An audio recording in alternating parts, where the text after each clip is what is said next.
Alrighty, that was Chill Cartoon Vibes. Let's get straight into it, chat. Support that channel, by the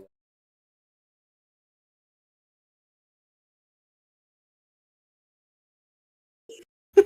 Hello, hello, hello. Welcome, welcome, welcome, everybody, to a brand new episode. Sorry. Why, what's up?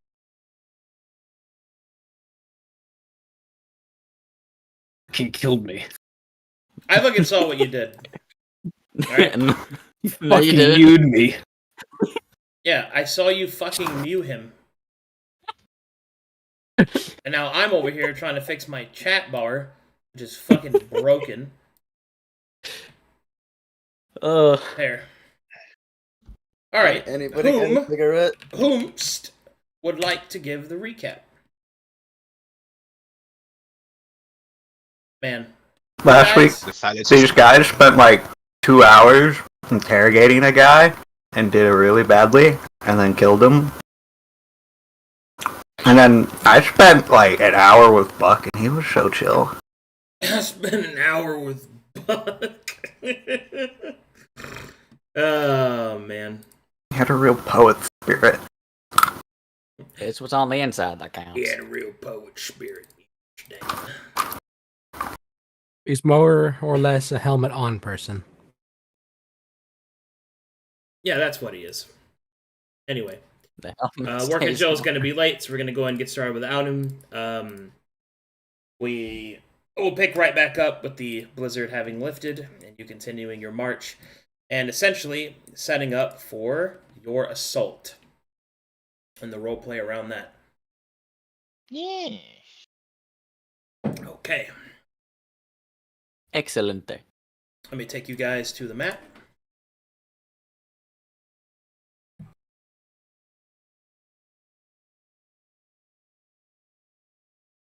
One day I'm gonna miss this map. It's a really good map. I think you do a really good job. It is a on good map. But right I now want I'm this sick map. of it. But I know Monster. for a fact that in a couple of years from now or a couple of months from now, I will miss this map. You're sick of it? Okay. Well, what? I mean, it's like paperwork, you know. I don't hate it, but I'm seeing it a lot, so you know, I will miss it though in time. I will miss it. One day I will look back and go, I missed this. Yes. It's It's like eating too much of your favorite food. Yeah. Oh yes, that was one how. Oh, the times. Too many chicken nuggets. You Alrighty. see that region? It is white. We nearly freeze to death. You guys remember that time we went there and almost froze to death? That was a good time right there. Remember that time? We Yeah, spent 2 hours deciding if she moved leftwards, upwards, or to the water when we already know we're going to the water and we still talk about 2 hours. Yes. Good Because times. we're productive with our time here at Brass Tacks. Oh yeah, totally. Okay. The forest clean if he gives the opportunity. So, lots of stuff to talk about today, and that is how you will go about this assault. So, as you made your way up successfully around the rear of their backline fort, Janice will prepare a battle plan for you. So got Janice.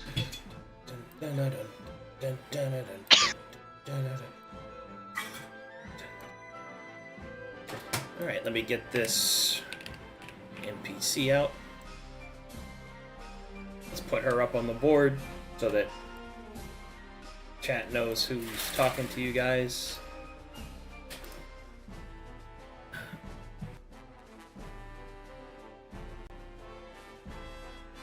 She looks like she's going to hit him with the fucking you-know-nothing Jon Snow.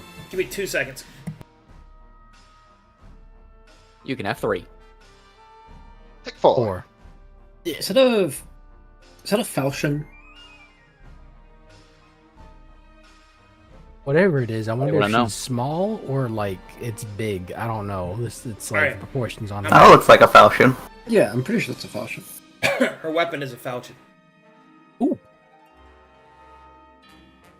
Yeah, I remember that shit from Aragon. Aragon? Damn. Yeah, it was a really good sword broke, so we had to get a replacement. Mm-hmm. Been using a messer recently. It's fun. Man, I should scrub my brain out with bleach. Crush my top with a rock, I must. Maximum pain I must endure. I must do. Okay, there we go. Sorry, I had to adjust the map. Here we go. Alright, so Janice will prepare a combat doctrine for you. You will see that there are different avenues of suggested approach and different methodologies that you can choose to go about this. So, the fortress itself lies etched into the mountainside, as many of the forts in this area are, using the natural terrain around them and to reinforce them. Any side that is combined with the mountain is basically considered impassable and impregnable, other than using natural tunnels and digging through the side of them, which would take a tremendous amount of time. So, in response to this particular conundrum, Janice has provided several avenues of attack, several avenues of harassment, and what she believes to be the most potent plan of victory. Because you have not spared any expense on your combat engineers, Janice's plan is as such. To keep in mind, you are the commanders, you don't have to do her plan. You can make changes to it if you'd like, but this is what you start with, based off of the money that you spent on her. You paid for her, so you're getting it. Get what I'm saying? Yeah. Alright. Please treat us well, Senpai. Okay, so the first... Her plan is arranged in 4 major steps. The first is that the lieutenants in your army, either herself or one of the other 2, or anyone else that you deem fit to lead, will take half of the force to create a blockade within the narrow path of the mountain pass of the supply line that is connected to Mornhowl and this fortress. Doing so will slow and cut off the supplies of all the fortresses, for they all use this main pass. It's possible that the Mytharians might have alternative means in order to get their supplies, such as magic, access to flight, or other routes unknown of. But at this time, Janice does know that the main supply route is this one, and forcing the enemy to use these alternate routes will at least expend such resources. It will also double as a place of retreat should the rest of the force become overwhelmed. So, supply line, barricade, fallback. That's the first bit that she has. This will take half of your forces.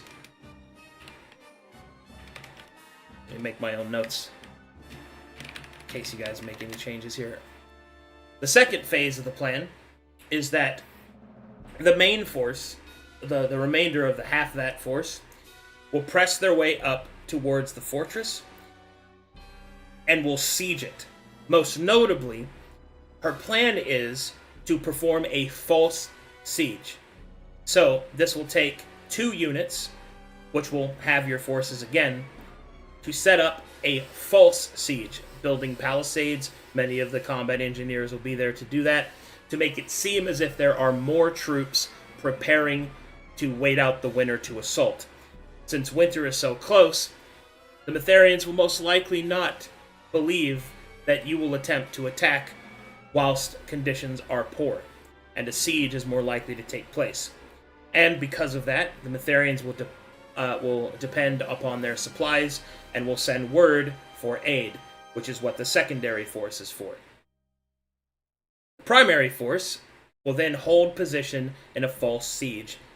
Having been split again, our next calculation is the third step, and that is to assault the towers from their northern-facing wall. Alright, and I'll go into more detail about that.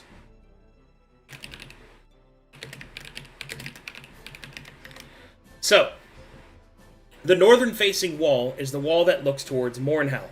The reason why this is important to denote is because it will have the most openings, she believes, due to the fact that signal flares and flags can be used to communicate between the fortresses and Mornhal. No doubt there will be others facing towards the other fortresses, but the one across to Mornhal will be the most poignant and important because the most complex information will come through there, as this is the fortress closest to Mornhal. Therefore, it is the one receiving the messages. As such, she believes that a risky scaling of the wall facing to the north, you could use the access points of those signal flares in order to press in.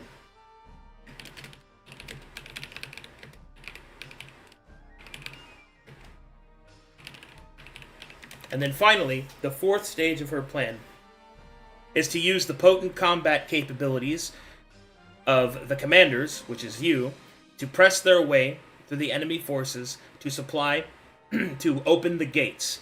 Once the gates are open, the false siege operation will send word to the barricade and have them fall back to the position of the fort. And then the false siege then becomes a full siege assault. In which case, if we act fast enough, we may be able to take the fort before reinforcements arrive.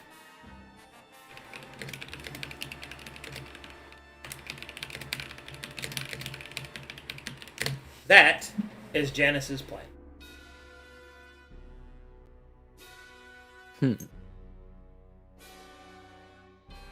To be clear, you can provide additional context by making skill checks, asking questions, coming up with your own ideas. This can be done through saying, Arcadum, can I make a survival check to test the viability of this? Or can I make a martial check to know what is the likelihood of this? Things like that. Because I know not all of you are military, minded people in your life, so. I don't know about you guys, but as someone who was here the whole time, I agree. Caleb, could you run us through again the plan one more time in summary? Sure. The first phase is... The plan is in 4 steps. Your standing force will be split into 2 halves. The first half will take place in the main supply line of the mountain pass to the east of this fortress's location, and it is the main mountain pass that is used for trade and travel through the Silent Faces mountains to Mornhal. It is also... That's the northern right? Northeastern, but yeah. I mean, it's more eastern, because, see, here, you're looking at the map, right? So yeah, I'm looking at it. The route goes like this. Mm-hmm. So you'll be putting your barricade here, in the narrow crevice of this mountain pass, which will cut off supplies from this side. So they have to use their supplies or supplies from the other fortresses. But these others will be having to deal with the Brass Baron on this side. Right. This is the you mentioned the wall earlier. Is it this wall right here? No, the northern facing wall is this fortress on this position on the mountain is facing north towards Mornhal. Like, the map puts it on this side of the mountain, but it's actually on the other side of the mountain, 3-dimensionally. Yeah. Right. Looking that way. Okay, so it's not... Right, so it's not where the supply is coming from, it's just the northern... Okay, yeah, gotcha. it's so the northern facing balcony is so that they can see flags and signal fires of the city of Mornhal, and so they can light their own to inform the other fortresses of things that are happening. Like, in Lord of the Rings, when the beacons are lit, Gondor calls for aid, that whole scene? The reason they're able that's to... your sentry tower. Yeah, the whole reason they're able to do that is by lighting the fires one by one and spreading that message. Yeah. Okay. Before everything, I was going to say that we should probably check on Brokar to make sure that guy's finger didn't fuck with him. Because, we checked his... He did all that. So we'll do that after. Can we do that after? Tastes pretty good. I'm sorry, what? There were the the Seeker's finger with whatever alchemical stuff was inside of him would have corrupted Brokar in some way. But I mean, it's Brokar. He eats people for a living. I don't think. You mean you're trying to determine what the guy had in his blood? No. Just like if the guy's because he said you wouldn't like it if you ate some of my blood. I'm just going to, if Mr. Silver would aid me to make sure Brokar is all right, because he did eat that guy's finger. Oh yeah, but like I said, it takes time to research that. All right. Yeah, that's not something you're going to figure out right now. Here's a relevant question. Has Billy's archers arrived? No. No. They should be arriving as you... Okay, guys. You're marching towards your position right now, and Janice is going over the plan before your troops marshal there. Because if you're already there, it's too late to plan it. Things are happening. So, one thing at a time. The research into the blood is not something that's going to happen right now. Okay. Anyway. So it's expected the archers arrive when we're marshaling.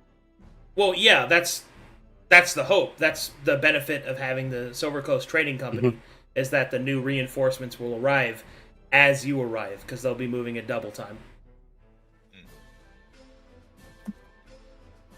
Okay, so you were mentioning the supply line. Our first force is split into half. The first one will be guarding the supply line or the northeastern region, blocking the supply line towards the party. Sorry, towards the first outpost. Where's the second half going to? Okay, so I got interrupted. I'll go through it again. So, thank you. Phase 1 is your troops will split in half. The first half will stay behind to barricade the mountain pass in order to cut off supply lines from Mornhowl going into the fortress, the easternmost fortress. Then, the rest of your forces will go towards the fortress, and will split into half again. One half will maintain a false flag premise of a siege by using a skeleton crew and using the combat engineers to try and fool the enemy to believe that a whole army is sieged. As winter is upon you, it is the hope that the Metharians will suspect that you are not going to attack until after the snows have passed. Which, as a reminder, in this medieval setting, that happens often. Fighting in the cold is awful, right? So, she's hoping that they will suspect that you are setting up for a siege. They will no doubt call for reinforcements through means that you are unknown of, but that's what the secondary half of the army is for. Now, the third is to climb the face of the mountain in which the balconies of the fortress are open to see Mornhowl signal flares, which will give you a way inside. And then, using the potency of the commander's strength, which is you guys, to fight your way to the gates, to the mechanisms of the gates of the fortress, to open it, and upon doing that, the false flag siege can send word back to the half of the army waiting in the pass of the barricade to move up, converge forces, and take the fortress. Okay. Let me think about this first. I've made a simple step-by-step diagram there. Yeah. I get it. I'm thinking about distribution of troops in this. I would suggest that if we're going to send a lieutenant to use half of our units for the blockade, we send Sir Docha Ravenweird. He's the best lieutenant for a defensive encampment, and we can send him with Brostiff's unit, Balthazar's unit, and Cleveland's unit, as those are the best to dig in and kind of fortify. We can have Billy, and one adjustment that I want to make to this plan that's rather interesting is, rather than forcing us to fight our way through the entire encampment, or the entire fort once we get in, if we take Janice with us, and use her ability to disguise the entire party, while two units are fighting, we can just use the chaos, disguise as Metharian soldiers, and run to the gatehouse unimpeded, or with minimal conflict, letting us do that faster. What do you guys think? Classic strategy. We rush the objective. Yeah, I'm liking the idea of it. I think it's worth expanding upon.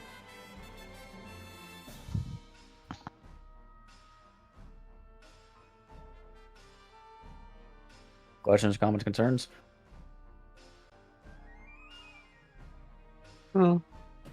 Janice, do the Metharians have any specific codes they're supposed to check in with each other to make sure there's nobody trying to That's the deceive risk. them. If anybody tries to talk to us, our cover's blown.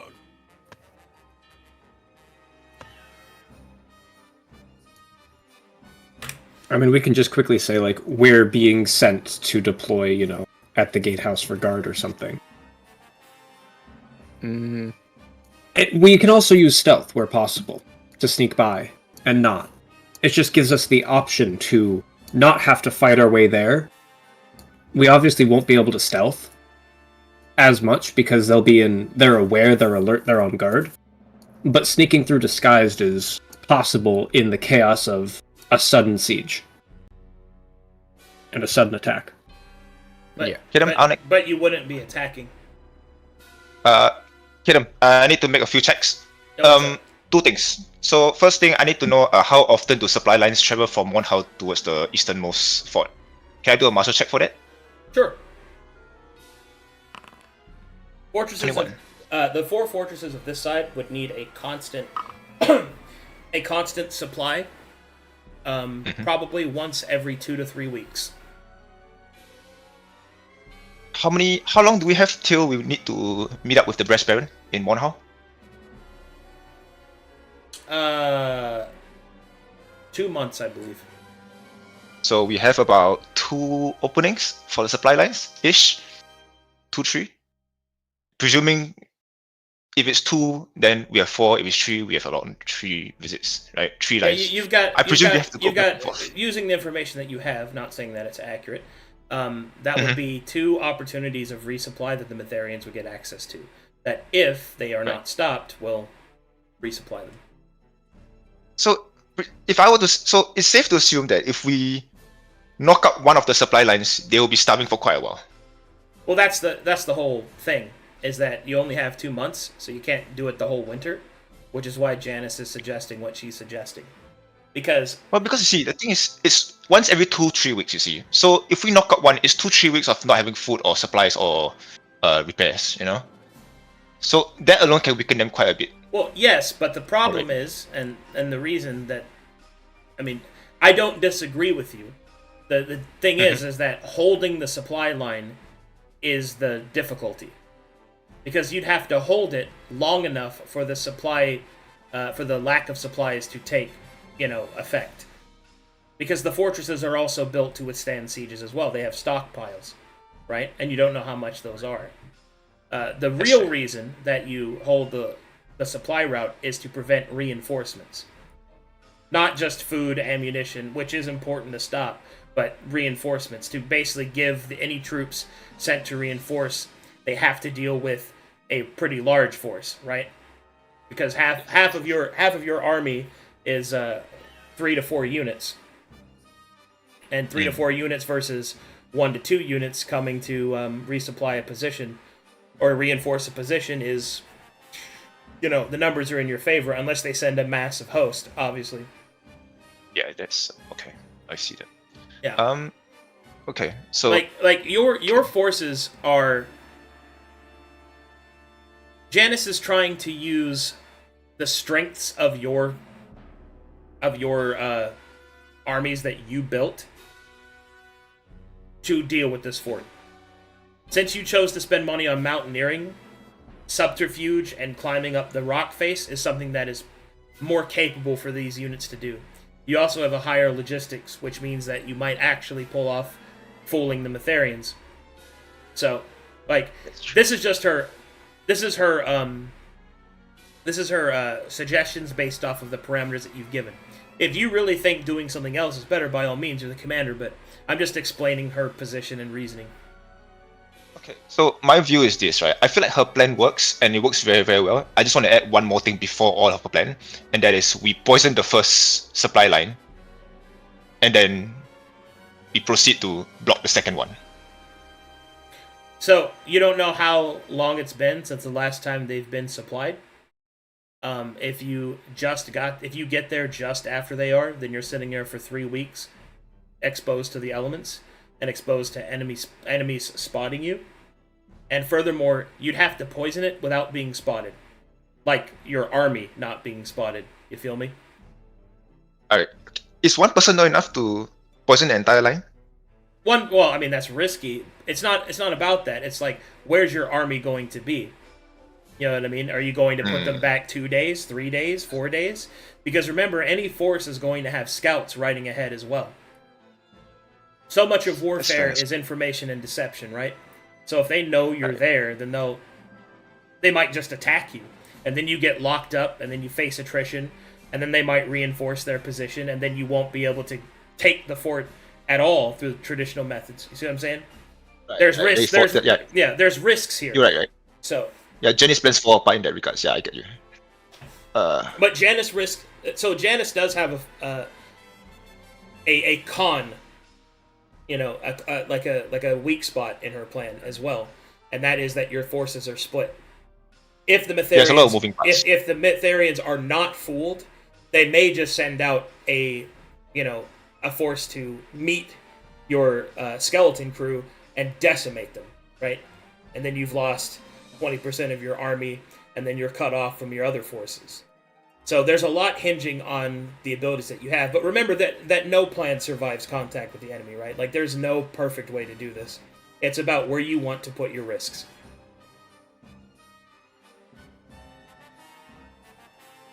Let me think about this. Yeah, this is also setting up for your Act 4, so it's important that you put some thought into this and preparation. So. Mm-hmm. Okay, I feel like no matter what, we're still gonna have to wait the 2 months, no? Well, you're not waiting. You're doing things. You're taking forts. Right. I mean, well, yeah, right. I mean, like, no matter what, we're still gonna have to so what's the word for it? Like, coordinate with the Brass Baron and strike in the 2 months period. Like, it's not, it's a schedule, right? It's not so much so. So regardless if we are standing around doing nothing and versus, actually trying to accomplish something or, staying hidden for the next 2 months, I feel like no matter what, we're still going to spend that 2 months, right? It's still going to be 2 months of this location and 2 months of this harsh weather. So it's... Well, yes and no, because if you take a fort, right, then you have a comfortable place to wait, so your troops aren't exposed. That's number one. Number two, the more forts you take, the better the position the Brass Baron will be in when he meets up with you to take Mornhau. Because remember, that's the secondary objective, is to secure these positions, to enforce, to basically give the Brass Baron access to these passes. Do we have a blueprint of this map? Or of the fort in general? No, you do not. That is something you could, for example, expend some of your resources, like your spies, to actually go do. These are all options. But remember, you only have so many people, so for each one that you give a task, that's a task that they can't do something else. Alright. I know Nara is pretty eager to poison people as well. Can we send out like a scouting party to see if that fort is utilizing any fresh water source? That's an excellent idea. You could certainly send out a patrol in order to gain that information. And depending upon roles and such, you might be able to receive it. Nara, I assume you're down for that? I'm down for that. I want to increase our odds as much as possible.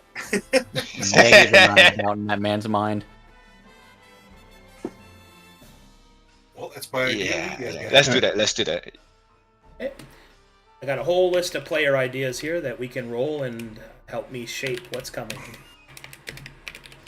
So first up we have send scouting party to discover fresh water sources in hopes to poison them. Okay. Any other suggestions before I start rolling? I'd like to do a martial check to identify any people of import inside of this fortress or anyone that might have a reputation stationed there, anyone with glory, so we can know about commanders or individuals of note before we go in. Sure thing. Go ahead and roll. Okay. If we do well enough on that, we might be able to disguise ourselves as like certain people. All right. Do you have? Oh, you're a foreigner, so you wouldn't be able to do that anyway. But let's see what we here. With a 16, that is sufficient to reveal the rank of the enemy commander. The enemy commander of the fort is most likely a captain, and you suspect that they are a captain of the Shield of Mytheria. To give you an idea of what you might expect. Mhm. Also, analyzing the correspondence and the symbology of the enemies that you have fought so far, and also discussing with your subordinates, you suspect that the forts in this area may be employing phantom guards of one of the Mytherian sects, specifically a sect of Mytherians that specialize in dealing with the undead. As in, Oh shit, we have an undead, huh? removing the undead or employing the undead? Killing them dear. to death. Who death?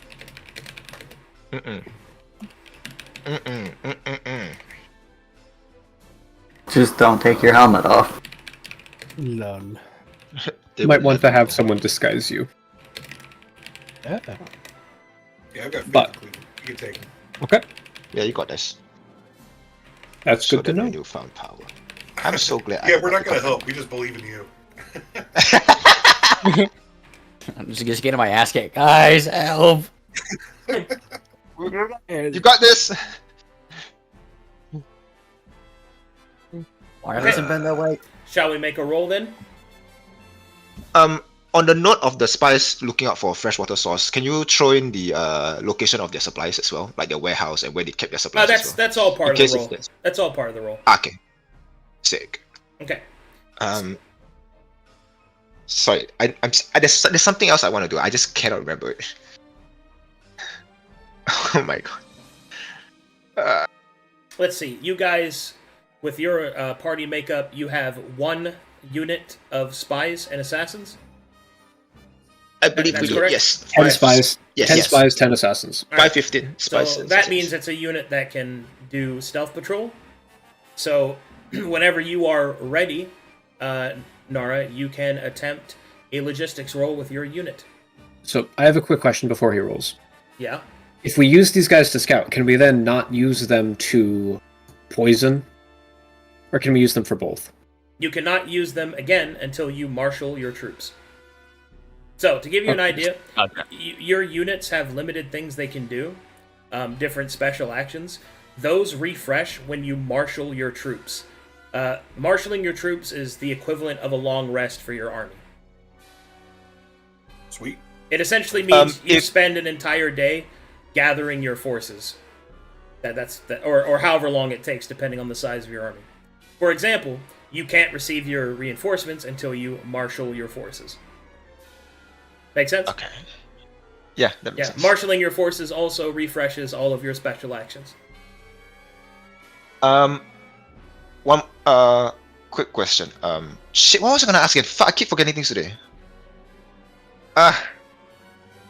If Silver accompanies the patrol, do we get advantage, or is this with assumption that I have already accompanied them? This is the presumption that you are going with them. And because you're going 24. with them, you can use your Traveler Soul augment to re-roll as well. Yes, Okay. and my Traveler Soul has You wanna given me re-roll a the most 24? juiciest- Alright, so It's Traveler a 24. juicy fucking. Give me a moment while I resolve it. Damn. That's a solid roll. Very solid. 24 for logistics? Yeah, that's nutty. And this, No, plus This 5, one right? is Not plus pretty 4. Yeah. either way, you rolled a 19 on the die. That's basically everything. I keep forgetting our. Ah, yes, 5. Okay.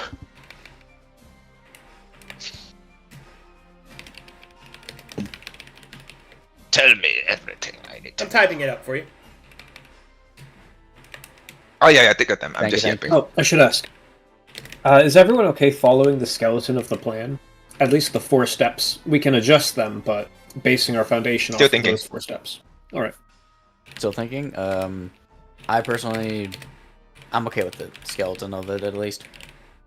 I see no reason to deviate that much. Okay. Well, the Major thing is, broker.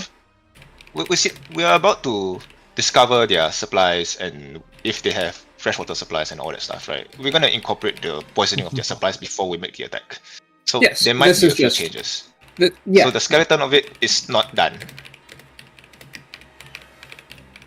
It's not bad. It's just incomplete, in a sense.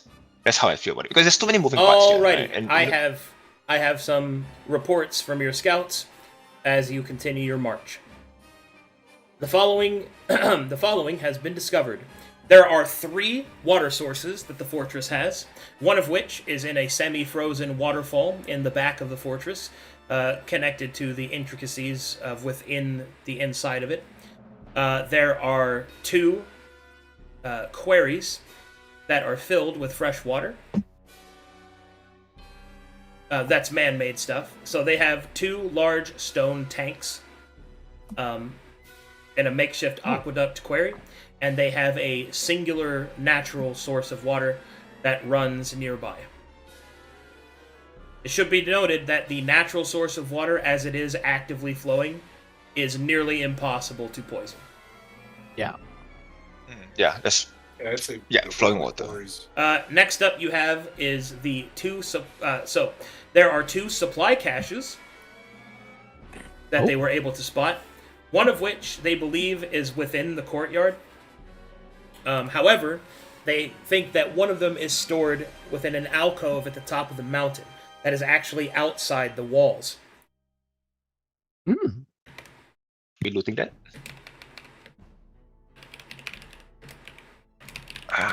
Is it guarded? Do we know if there's men patrolling around that alcove? Yes. Mountaintop. Okay. Anything of what that, might be or in there? we don't know? Hold on. There's more. There's a lot more. I gotta tell you. You guys rolled Gotcha, well, gotcha. so you learned a lot of Alright. stuff.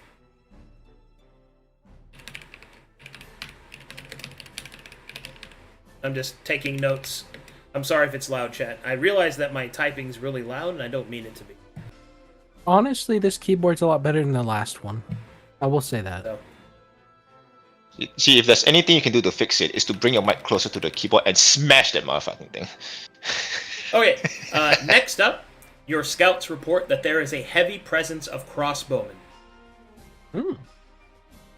So, it seems to be quite a few of them, in fact. They also spotted a contingent of elite Saint Guards that they believe are acting as an honor guard for a visiting commander unit, which reveals the presence of an obituator. Shit. An obituator, specifically, is a potent Mytharian combatant that specializes in taking down apostates, heretics, and, people like you. So essentially, Like no. Like the obituator is a don't send NPCs to fight her. She will eat them for breakfast. Gotcha. Okay. That's a It's, you problem. Alright, we gotta take it. Okay, gotcha. Yeah, so basically it's not impossible for one of your units to defeat the elite unit in the obituator, but they will take a lot of losses. So that's basically a player problem, to give you an idea. Gotcha. It is unclear to the scouts whether or not that the obituator and the elite Saint Guards are staying there, or visiting or traveling through. They were there when they looked. Oh, the obituator is already there? Yes, they are there. Yes. Yeah. Okay. Huh. Yeah, but you are still 1 week out from arriving at the crossroads, and then a couple days from marshalling, so the situation could change. Is there anything else? That is all that your scouts were able to discover. You mentioned heavy presence of... water. Sorry, you just mentioned heavy presence of crossbowmen. Yes. Do we know their location and where they patrol? The scouts describe that they are on the walls. Much of the fortress, obviously, is either walled by man-made stone or protected by the mountainside. Okay. There is no place that didn't seem to be guarded. And more importantly, there are many sightlines from the wall's design, so it will be difficult to attack one side without the other sides seeing it and being alerted. The heavy presence of crossbowmen simply mean that they have a lot of distance. I was thinking that we get the assassins to go in there and take out the crossbowmen as we go in. So there is like there's the supply line region, blockade the supply line, and then the second half of the force will be split towards doing a false siege, and the second army will look out for reinforcements. And then the third one is a signal flare. Wait. The third one is we sneak up the mountainside to where they throw their signal flares, and a quarter of our army sieges from inside. So our job, third job is we look out for signal flares, and us 7 as players, or 6 players, 6 or 7 of us, holy shit. There's 7 of us, right? There are 6 of you plus your ally slot. Alright, so 7 of us will go in and open the gates from the inside, right? I feel like somewhere in between or before the signal flares and us opening the gates from inside, we need our assassins to knock out the crossbowmen, right? Because it says heavy presence, so I would assume a lot of them. If you're saying heavy presence, yeah. It is more so referencing that there are a lot of crossbowmen, not a lot of melee-oriented ones, is what that means. So they're not watchmen with spears; they're watchmen with crossbows. You know what I'm saying? Yeah, I get it. Okay. Would crossbows be susceptible to night attack against the assassins as we try to open up the gate? So, in other words, the commanders will go in, attempt to open the gates, and at the same time, the assassins will go in and knock out all the crossbowmen, or as many as they can. I mean, that's going to be war either way.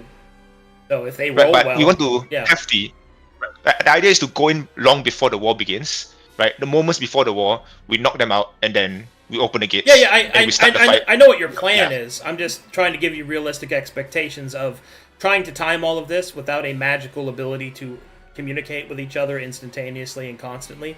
Means that you're going to have to depend on time markers. You're going to have to depend on, good fortune as well. Because if your assassins try to attack a crossbow unit, fail to kill it, and then get locked up, then they're not going to be able to keep moving. They might get spotted. You see what I'm saying? I'm just trying to give you realistic explanations or expectations. But yes, presuming everything goes well, that is something you could do.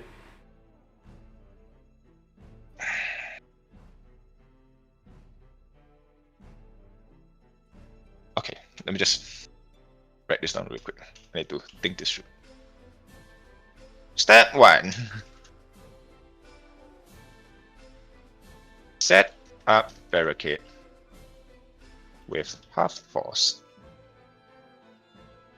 Second half will split into half again. Okay, one side pull a false siege, and the other check / lookout for reinforcement. This one we're not changing, yeah? We're doing this, yes? Yeah. Step 2. Wait, step 2 is just us going in and... I put in notes a suggestion for distribution of force, which is that the half the force guarding the pass includes Sir Dotra Ravenweird's commanding it, with Brosev's Knights, Brokar's Archers, and Cleveland's Casters, as they can dig in. The false siege force will be Janice, commanding Billy's Archers and Balthazar's Infantry, so the Archers can harass and the Infantry can stave off any chances at a attack, or at least appear to. The infiltration force can be Ricky, commanding Silver's Archers and Elias's Monks, as they have high mobility, and the gatehouse opening force will be the commanders and Billy. Unless you guys want to swap Billy out for any of the others and take one of the lieutenants with us. But part of the logic I had, instead of using the disguise idea, was that even if we get into the gatehouse, we have to hold it while the gate has been opened. And so we can't just sneak in, do the objective, and then leave. So we'll have to get there with a heavier force. Also, I mean, still getting... Janus is the... If you leave Janus to do the false flag to convince the Metherians there's a big army there, if she's actually there to do it, it has a higher chance of succeeding. Yeah, better odds. Because remember, you want them to think there's an army there. You actually don't want them to challenge your skeleton force. Mm-hmm. Yeah. That's the big gamble of this plan, is that has to work. Be right back, PP. Better to put more eggs in that basket. Yeah. So what do you guys think about that distribution of notes? I mean, like, yeah, the infiltration place, I do agree with Elias Monks. Like, that's an obvious pick. Gate opening, well, I mean, that's just... The gate opening for us, I don't think is like, going to change. Yeah, that's not going to change. I mean, the thing that might change is Billy. If we want Billy for Ravenweird or Ricky. I don't know. But I think we leave her. That's where they are. Yeah. Yeah. They're Docha Ravenweird holding the pass and Ricky in the infiltration force are both perfect. So we don't have to touch them. Yeah. Perfect. The one thing we could do is whether we keep one unit. Make sure it works. Yeah. I think we should have 2 units in the false siege. Because only having 3 units guarding the pass is a little risky. But I don't want to pull one out of the false siege, because if they push that 1 unit, we're done. And I don't want to pull one out of the infiltration, because I don't think 1 unit will be enough in there in order to sustain itself. And we definitely want the spies in there. And I think the monks can wreck shop. Yes, we need to get these monks in enclosed spaces. Yeah. So we get the monks in there, and then we get the gatehouse team. Yeah. What are your thoughts, Major Brokar?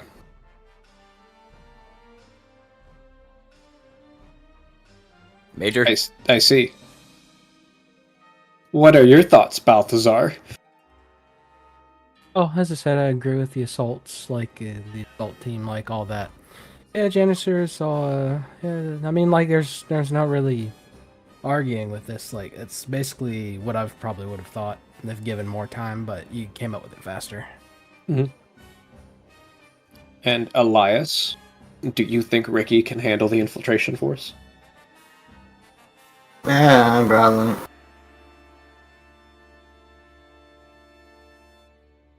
I mean, we paid for Mountaineers, so might as well get the Mountaineer experience. Said.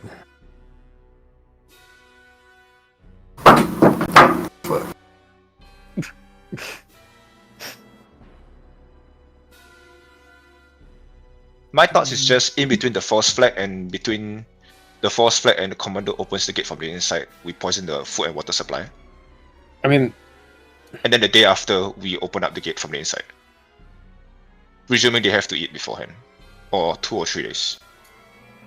I think that once they see us, they're going to really crack down on, the chance of spies getting in. So if we're going to send the spies, we have to do it before they see us. Yeah, but we already used that. Yeah. No, the point is, the poisoning is done by Silver, not the army. I asked Kaeling about it earlier. He said it's possible for an individual to do this. I get that. I don't but what I'm saying is... I don't need the whole army to do this. This is done as... We are going to go in... Well, we are going to go in and open from the inside anyway. We have to go in anyway. So, my point is, before we open the gates, we knock out the food supply first. And then 1 day without food is not going to make the world a difference. Poisoning them. It's not just starve. I'm not starving them. Okay, I'm literally poisoning them. If it's poisoning? Right. This isn't destroying their food supply. Mm-hmm. But that's the whole idea, right? How is Silver going to get in? Okay, we are going to go in from the inside and open the gates. How about you ask that question, and then you answer that, and then you answer your own question? Well, the issue is, if you take the route that we're going to use for the Mountaineer stuff, and they notice that, then we've burned our sneaky way in. Well, my friend, yeah, we are already going in. Poison their water supply. We don't have a means of poisoning their food. Like, how are we going to get to their food? We have information on where their stockpile is in the middle of the courtyard. A stockpile where we don't know what's in that. Like, that could be. Well, I mean, we can anything. I doubt they're keeping like in forts like this. They don't keep their food outside, like away from them. They keep their food in the middle of the fort where it's protected. That's why I'm referring to the quarries. Poison a water supply. Like we don't have. Yeah, the water supply will do. Poisoning the food. Sure. Oh. Right. I'm just saying food/water supply, right? If we find food, we find food. But yeah, I'm with you. Water supply. 100%. Okay. We poison the water supply and we're good to go. We are going to go in from the inside anyway. The same way we go in, right? We will do it. We'll poison at the same time as we go in, right? Because it's not like we're going in during the attack. Like poisoning anything then is like too late. Like there's no point to it. That's fair. Like we're going in during the attack. I was thinking we poison them, wait for a little while, and I get the point with that, but to me the biggest issue with the poisoning plan is in almost any other situation, I would completely agree that works very well. The biggest issue is that the church has a large quantity of alchemists to identify poisons and a large quantity of clerics to cast purify food and drink to remove the poisons. That's true. They can just do that. So they are the best equipped to identify, cure, and remove the effects of any poisons. I'm back. Good. Let them expend that resource then. I think the risk that we take by sending you or a small strike team in to the belly of the beast... That's not the plan! I'm not sending a small strike team in. I'm going in with you guys. We're going to open the bloody gates together. Holy shit. Can you listen? Hello, I'm back. Welcome back. What the fuck happened? I just went to go pee-pee. I'm trying to wrap my head around something. Are you going in beforehand to poison or after? Along with you guys. Okay, so you're just gonna poison at the same time and it's gonna do nothing? Right, and that's where Brockheart came into. Like, that's what I was thinking about Joe said earlier, right? If I do it together with you guys, then the poison will do literally nothing for the entire operation. So the point is just to check how I'm going to go around this, really. Yeah, that's why we just poison the water supply that they're using. Like that, that has the highest chance of success. Yeah. Well, the argument is I'm before just saying that. Food is kind of out of the question. Janice will raise a point. Captain Silver, if I may. Whilst I am not against the use of poison, I would elect that since our movement from each fortress requires much speed, if we poison the water and then take the fortress, we will have to deal with the poisoned water ourselves. They do have a fresh river source, no? Yeah, like, because what I was thinking is we just poison the quarry, but then we still have the fresh flowing water. Like, right. So we know what's poisoned. Indeed. Right. We know it's poisoned. The gathering of the water to feed our force should be sufficient. I am more so depicting that once the water has been poisoned, before it can be used in the future, it will need to be cleared, which will take quite the process. Not to mention, to refill them again would take a lot of time. Is your intention to abandon the fortress once it has been taken, or do you wish to marshal forces from our allies?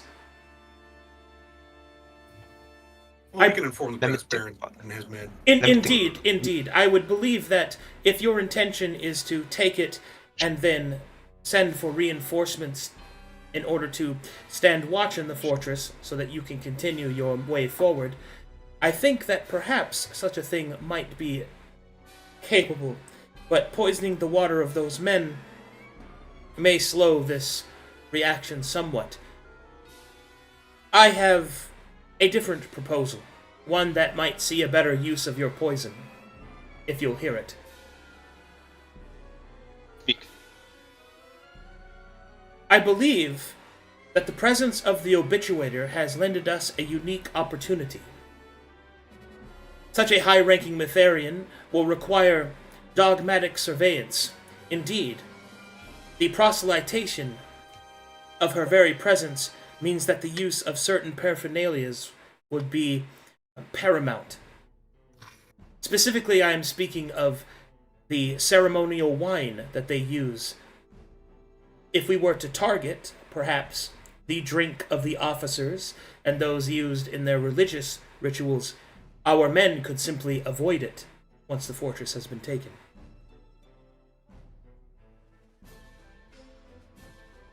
This would disorient the officers and would cause, at least to some degree, the disparance that I believe you're looking for, sir. But it will also not risk poisoning supplies that our troops could use. That is fair. That is fair. You see, my objective is to try to give us as much of an edge as possible in this siege. Indeed. That will work.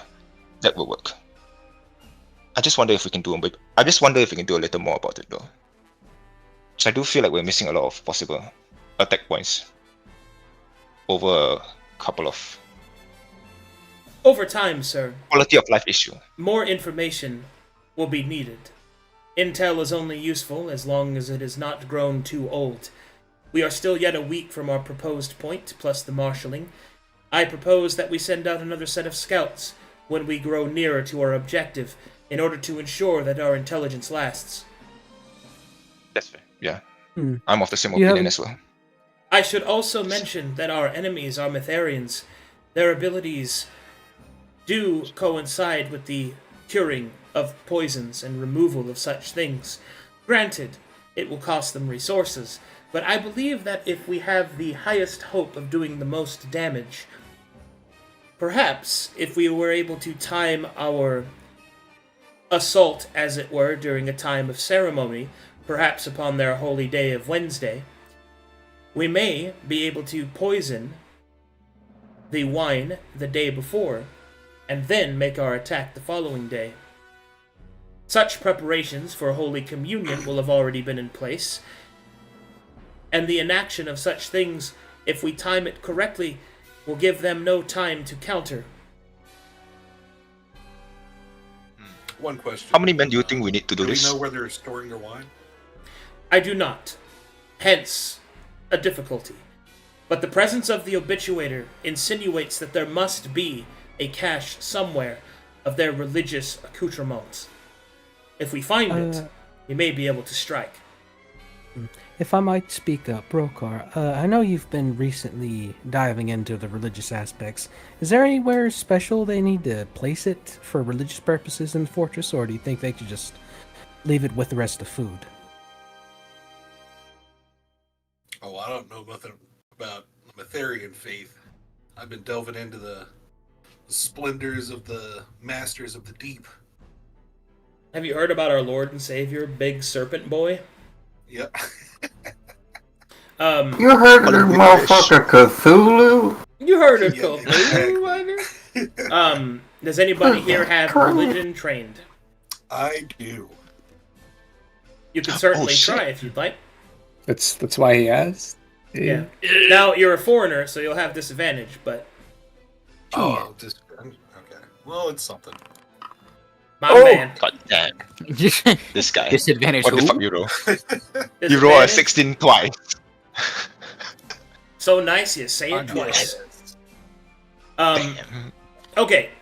You know that Mytheria, being a goddess of light, her accoutrements will probably, in order to say, to honor her, will most likely be set where the most light could reach them. Perhaps in a courtyard, or even atop the wall.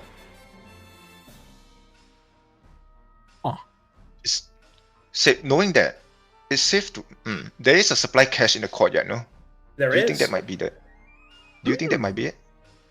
Dennis will stroke her chin. It is possible, Captain. It would make the most sense. Question, how many men do you think it takes to do this mission? Let's say poisoning their wine. To distribute a sufficient amount of poison in order to have the largest impact.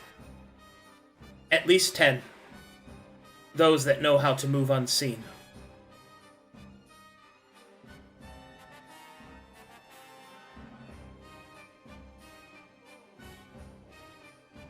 If Silver joins them, would there be any benefit to this? You get to use a Traveler Augment, so you can reroll the logistics.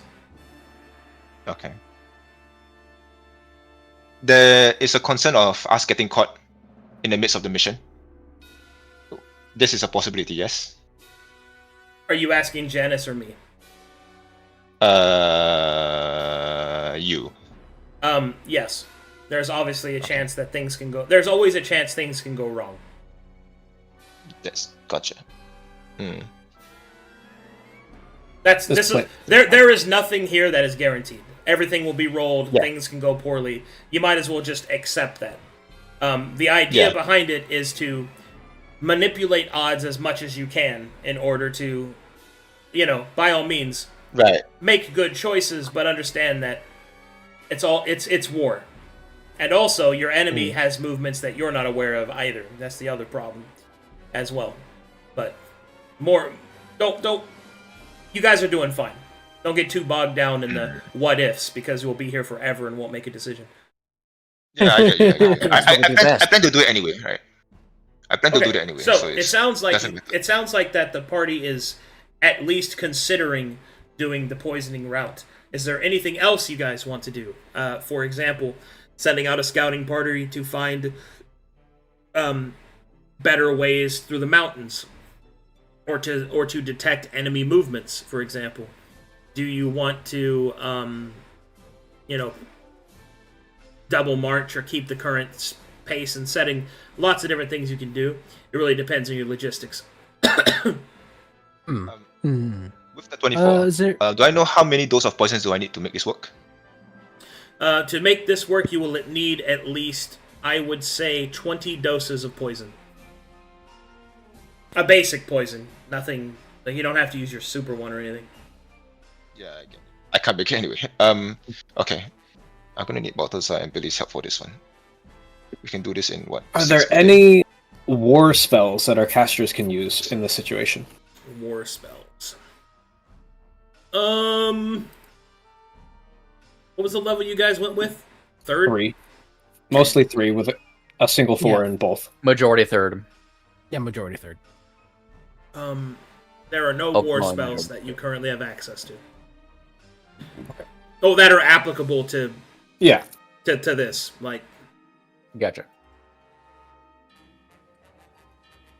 Let's see here. Yeah, we can't, magic missile the frickin' water or whatever. I was wondering about divination or something. We would have to have had more. I have another lieutenant that wishes to speak to the Pebbles. Pebbles. All right. You will hear the following: ring, ring, ring, ring. Oh, it's that guy. You know who it is. the servant of the Gyat himself. Ring a ling ling ling. The follower of the Fen. Hidden Gyat. The Kohai of the Kauai. The Kohai of the Kauai, yeah. Sivamet is being oddly quiet while I'm going through this, leaving me out to dry, I see. Yeah. Yeah. Yeah. Anyway, Ricky will approach. Hey there, gents, captains. I had a suggestion, if you don't mind. Let's hear it. Me and the boys was thinking, we up in the mountains a lot. Something that might be useful, something to consider. Maybe instead of holding some of our forces back, we might be able to force a rock slide or something. Use the terrain to our advantage, close off the path behind us. Oh. Are you referring to the supply lines, or are you referring to the fort? Because I have an impression that I see. Janice will immediately counter, Ricky, that would cause us to also be cut off. We couldn't be supplied. How do you march to one hell? We couldn't be supplied by the SCTC. I was thinking about that too, and I was thinking to myself, well, we wouldn't need to be because we could just use the supplies of the forts, right? And besides, the SCTC can dig their way out. Whenever it's time. That way, whenever we put up a false siege, it'll be a real siege just in case they don't fall for your little trick. Okay, so, mechanics. Ricky's suggestion to attempt to force a rock slide to block the pass means that you will not have to leave your troops behind in order to ensure that the main road is blocked, to cut them off from their supplies. But you will also be cut off from your supplies if you do that. But it will allow you to make an actual siege, which will counter if the Metharians do decide to send out a challenging force, that the skeleton crew won't be overwhelmed. So your trade-off here is you have less risk should your logistics roll fail, but you will have to pay the price of your own supply line. Decisions. It's just crazy enough to work. Just note that if our supply lines get blocked out, Billy doesn't get his forces. But at this point you'd be marshaled already. Yeah. Okay. So it'd be during the marshalling. I have a question. If we cause a rock slide far enough down the road to Mornhowl, then it shouldn't interrupt the supply lines that we've just established on our route. Right? You don't have access to those rocks. You'd have to travel there and then set it up. Like, you'd have to travel around the mountain to that point and then attempt to make the rock slide happen and then travel all the way back again. Okay. Can I make a nature check to see how viable that is, or? Sure. It would be difficult. It would take an expenditure of your combat engineers and a lot of time to do it. Approximately 3 to 4 days. But if they succeeded, it would certainly be difficult to overcome by armies that don't have mountaineering gear.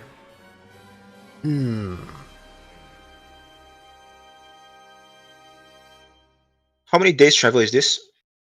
You are still a week away from your crossroads, and then you have 3 days of marshalling, roughly, and then you're prepared and ready to do your thing. I'm sorry, I was referring to the rock slide. Like you mentioned, he has to go around. Oh, to go around and try to block Mornhowl further down the path so that you can keep your supply line would take about another 2 weeks of hard marching. Yeah. Not to mention, you could be spotted, because Mornhowl has watchtowers on that side of the mountain. Yeah, I'd say that's pretty likely. And I should also remind you that Mornhowl has mountain bane ballistas. So. What, like they block the whole mountains? Yeah. Well, they're just called mountain bane ballistas because they can shoot through small stones, like small boulders and stuff. Big ballistas. They'll fucking blow you up. Don't get hit by them. That's bad. Sound like a bunch of nerds. Yeah, ballista's bad. They're like thousands of feet away. What can they... Yeah, exactly. Yes, they can, in fact, shoot you with them, so... You will be left without a torso. Now we've got the Rod of Vivacity. Do we know how many men are guarding the storehouse that's outside the tower? You don't. You don't have that accurate of information. You'll need to do more scouting rolls whenever you get closer. Well, when you need to get closer, and remember, when you get intel, time passes, and then it might not be viable anymore. But But anyway, Ricky has made a suggestion. We'll salute and go about to caring for the men. I actually like Ricky's suggestion. It is fucking risky though.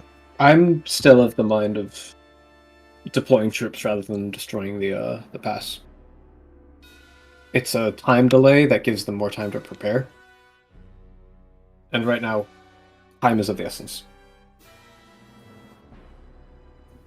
Because if it does fail, then we've wasted 3 days. And then do we proceed anyways, or do we try again? Yeah, I think we just proceed anyways. Like, this is just a little something extra that could come in handy. But if they fail, we don't really lose anything. Except time. Yeah, except 3 days. Just time? No casualties? Well, I mean, if you roll a 1, people could be killed by, like, a rock fall or something, but... Okay. attrition. Such is the cost of war. Yes, and its cost is in lives. I think if we do this, we should send one of the commanders with the demolition team in order to help make sure everything goes smoothly. Who would you send? So not you, Balthazar. Not me. Yeah? No, not Balthazar. Send I need him. Balthazar with him? I need Balthazar. I'll go with him. If it's just a 3-day trek, I'll go with him. Yeah, go with them. Get them through the mountains safely. Make sure they blow up the right stuff. Sounds good. All right, so we're good on that. Balthazar. I need him. You know, I want to hear if Captain Billy has any suggestions or ideas based on these plans. He has a voice now. Well, all right. Let me bring out Billy's suggestion. Reminder, he's a medium Billy now. Medium Billy. That's true. I actually have a new art for him. Yes, the new art. Yeah, let me go. It's like laughing. Yes. Let me upload it. Hold on. Medium Billy. God. He's so medium. Did I not save this? Hold on. Can't find Tragic. Press X fan art.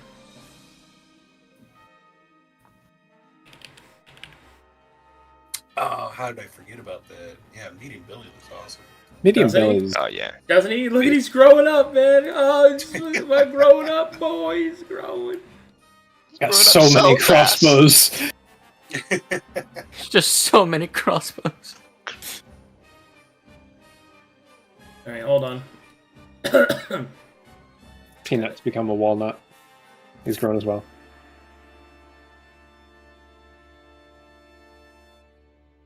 You guys really do have like a child you've raised in warfare. So it's just like I have a lot of uncles. Also, can we talk about Peanut's luscious hair in that picture? No, because medium Billy. There's no need to talk about it. Everyone can see it. Like, look, Peanut's got the smolder.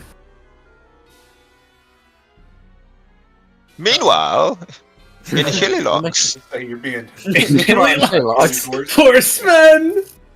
And meanwhile, in Hillylocks, Word was sent. sometimes when you touch my arguments too much.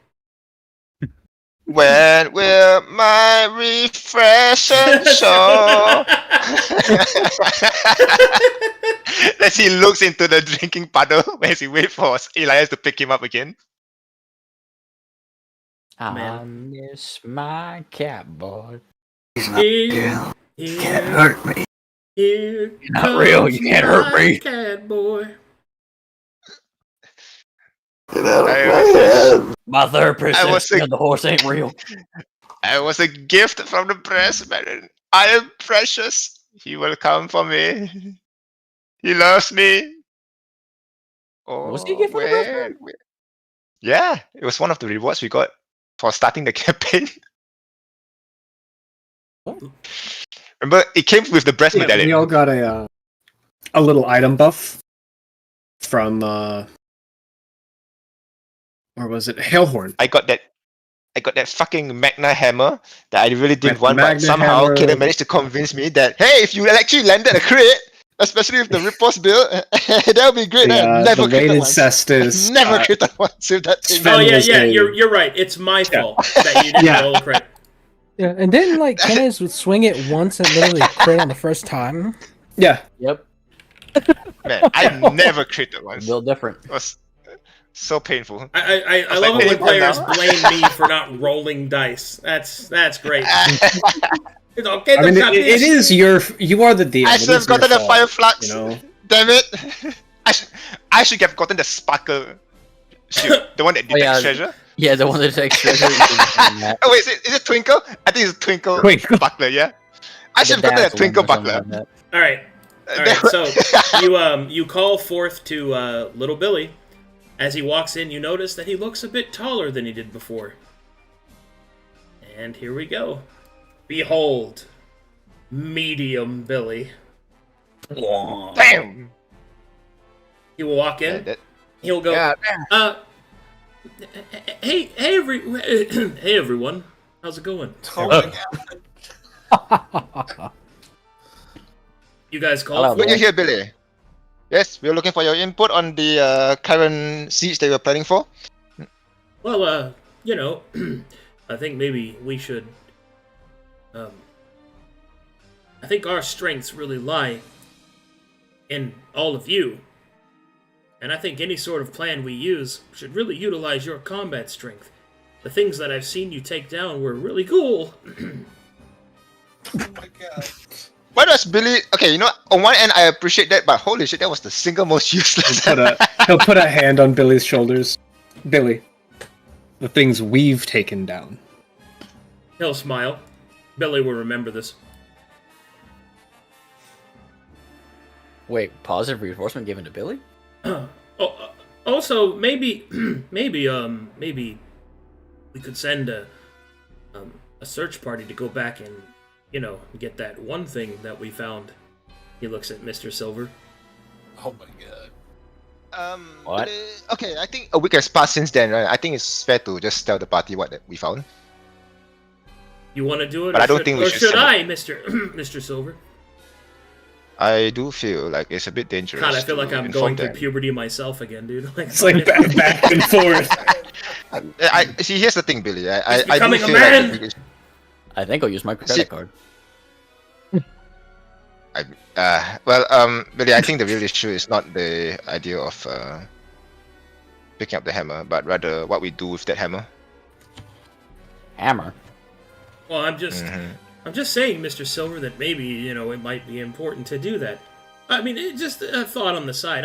I will admit, I'm not really good at the whole strategy stuff.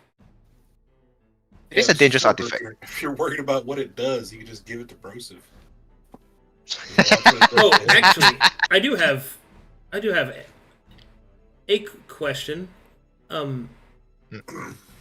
So you and Mr. Balthazar and and myself, we're pretty good at making alchemy.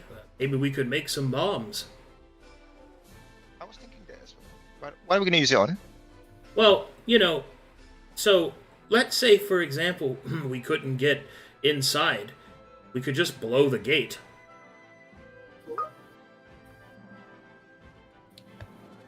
This big rugged man has a point. I do realize this rugged man has a point. You know, that was I feel fucking great. Remember this man? That was great, dude. It's like this rugged looking man has a point. So, Billy's suggestion, as he has been influenced by all of his uncles, is to JoJo strat the fucking door with bombs and go in and kill everyone. You know, Billy, a singular, overwhelming charge done at night, throwing bombs, exploding the gate, and taking everyone by surprise. Yes. Billy, I haven't felt this stupid for a very long time, but I really never thought of that until you mentioned it. Oh, don't worry, Mr. Silver. You're one of the smartest people I know. Oh, you I don't want to think look to that. see what expression Janice is making at this suggestion. Janice, first of all, Janice can't believe how handsome Billy looks right now. The rugged comment definitely had an effect on Janice, but she unfortunately is unable to enjoy herself because she is overwhelmed by the pure audacity of such a fucking suggestion. She will just say, I don't think that's wise. There's too many unknowns. Billy will look at her and will say, well, Miss Janice, sometimes you just gotta take it to the enemy. Well, yes, obviously. And she's beside herself. He's so handsome and so stupid. Her ass would be a Sundari. Janice, there is a he's saying, right? himbo. Well, you see, Janice, there is this saying: if there is no plan, there is probably no way to punish it either. Sure. Billy will then state, I only suggested it because Well, I mean, we don't know how many there are, right? And if we have them cut off, I just think we should use our surprise. You guys, all of the dear captains taught me, especially the Major, that it is always best to attack an enemy when they're unprepared with overwhelming force, Billy will say, looking at the camera. That's true. That's true. That is actually what we have done every time. That is exactly what we have done, except for the first fight. But otherwise, we've done that a lot, and it's worked out very well. Sometimes I don't know why it works. I really don't know why it works, but it works. They really wouldn't expect just a bomb on their front door. Who expects even better. fuckers to They roll up wouldn't Yeah, expect why- a bomb on their front. a breaching charge? Yo, even better. How about a bomb in their wine glass? You know. Engineer Janice, what strength of bomb would be required, hypothetically? Janice will Blow open the slowly gate. turn to look towards Captain Broseph. Her face, very quickly returning to the discipline of the soldier that she is, despite the fact that she has just heard Billy just pissed on the floor in front of her, and she can't believe no one's talking about it. And she will just continue and say, I suppose, well, it would need to be sufficient to cause a breach in about 6 inches of wood, reinforced with iron rivets. Oof. I could send the scouts to go and look at more. Perhaps we might be able to find out exactly where any weak points might be on the gate, but I still must advise against this plan. Even if things went the absolute best, open warfare in enemy territory surrounded by a breach point is going to cause loss of life. There will be casualties in this assault, and lots of them. If I may add, it is the same issue with poisoning the water supply. At the end of the day, we're still gonna have to hold the fort, and we're gonna have to deal with the poisoned water. If we blow up the gates, we're gonna have to deal with a broken gate as well. Oh, I was gonna bring that up. Yeah. We do have engineers to fix it, assuming we won, but still, that would take time. Janice will Right. nod. We could repair the gate.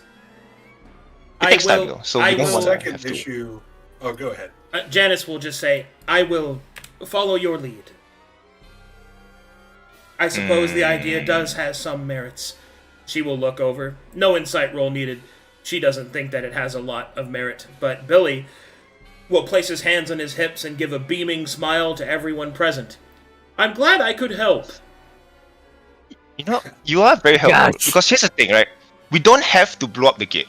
We could blow up something else, right? Just like how we don't have to poison the water supply. We could target the strike or the bomb We strike could. internally. I actually had an Instead of incredible blowing amount up of fun role-playing puberty Yeah. Billy. I'm sorry. was- I that was said good. Okay. Yeah, all right. Can I- I heard you change your voice 3 times. That was Sir, a lot. okay, Sir Brokar, We're at as that food. audacious of a plan this is, where would you possibly plant a bomb to where the obituator, the most honored spiritual leader, make a sermon and then they go kaboom? In her cup. Honestly, I I got the bomb in all think the cups. the idea of blowing our way, it has merit. But rather than blowing open the gate, I say we adapt it to our current plan and just blow open a hole closest to the watchtower, so we have to travel a minimum amount of distance to open the gate. I mean, like, if the bomb's big enough, we'd just probably be rushed. But doing so completely removes any element of surprise that we have. Yeah, we're kind of That's the banking on the risk. surprise. The one thing I'd like to say for Billy is that we have to sneak up and then beat the shit out of him, not just walk in guns blazing. That's not what we did, Billy, and it's not entirely our plan. Well, Billy's not here right now. That's true. I'm We just also- trying to Yes. roleplay, damn it. I was thinking of is- You're we good. have- You're we good. would I have- just want to make sure if your we roleplay did can be the- responded to. All right. If we did the attack at night after blowing them to shit plan, we don't have any way to stop their signal fire. Like that's 100% No, guaranteed. no, they would. Oh, they yeah. would certainly Yeah, have reinforcements. The plan would just be, we completely decimate them, within the night, and then by the time reinforcements arrive within a day or so, we have already taken the fort. The fort with a bunch of but this plan also creates a huge amount of open warfare in the courtyard and in the castle that would just completely deteriorate our forces. Yeah, Yeah, I don't know if all the rest of you feel the same, but I'm not really pro JoJo strat in this particular instance. No. I think it will work if we target it, right? Like, don't do it in the gates, right? We'll do it somewhere else where we think we can actually do more damage. If we want damage. to, optimally, I think our best plan would be to do it somewhere to adapt the plan of having our infiltration team enter, and look for somewhere that would be a good place in their castle. So whether that's halfway up the mountainside, we blow up a hole in the wall and then we go in, and then that puts us, halfway towards their gatehouse, so we're not fighting all the way there. Then we can get to their gatehouse faster, they have less defenses there. Do they have ammunition cache? So, if we can blow up the ammunition cache, the heavy crossbow presence will not work. There is another option, which is we simply carry the bombs, and when we see the obituary, we use them. Okay, hear this out, right? Okay. They might have an ammunition cache. Right? If we blow up that shit, the heavy crossbowman presence might be able to... We might be able to break a bit of their crossbowman strength if we destroy their ammunition. Mm-hmm. So instead of blowing up the gates, we blow up their ammunition instead, if we can find it. Yeah, it's a big if. That's a big if. That's an if we find it. I think right now our most pressing question is not do we use the bombs, but where do we use the bombs? I just said it, right? I have a question before that, if you don't mind, Mr. Silver. Yeah. Please. So because I wasn't, the player was not here in the very beginning. Is this tower? Is it like right up against the side of the mountain, or is it the top? Like how is it the tower actually positioned in regards? It's built into the mountain. Okay, half in, half out. Natural barriers. Since we're already talking about causing a rock slide to cut off trade or their supply routes, is it possible at all to create a rock slide to just damage the fort? You want to collapse the interior of the mountain inside of the fort? Well, we don't know that it would take us we don't know that we would have to collapse the mountain. I'm just asking if it's possible. I don't know the question. You mentioned there's heavy crossbowman presence, right? So there should be a ammunition cache somewhere for them to load their crossbowmen, right? Yes. Do we know where they are? Well, you know where 2 supply caches are. Fuck. Instead of blowing up the gate, we blow up both supply caches. Now they might be useful, but the issue is we can't blow up the supply caches if our plan is to create a demolition and cut off our supplies to the SCTC, because we need those supplies afterwards. Oh my god, I'm talking to a wall. This is after the infiltration. That's a separate mission. Silver, if we destroy our supply route, we need the supplies. Oh my god. We're talking about the ammunition inside the fort, not in the supply route. Well, I think what he's trying to say, Nora, is that if you decide to do the plan where you block the mountain pass with a rock slide and then blow up the supplies, then there will be an area. Not that supply. We're talking about the ones in the fort because they have a heavy crossbowman presence. Yeah. That's hold on. Let me. You're talking. Let me just hold up, back up, just listen, right? What he's trying to say is that if you block the mountain pass so that you get no supplies coming in, you cut yourself off and the Metherians, you take the fort, but in the course of taking the fort, you blow up the supplies to deny them the use of to the Metherians, then you take the fort. Now you can't use those supplies to resupply yourselves after the battle. And then there'll be a moment where your troops have no supplies at all. That's what he's cautioning. You see what I'm saying? How long does it take for the supply SCTC to reroute? To reroute, it'll take less time because mountaineering and all of that, so you could clear the pass. It'll take approximately 2 to 3 weeks, though. Ooh, this long.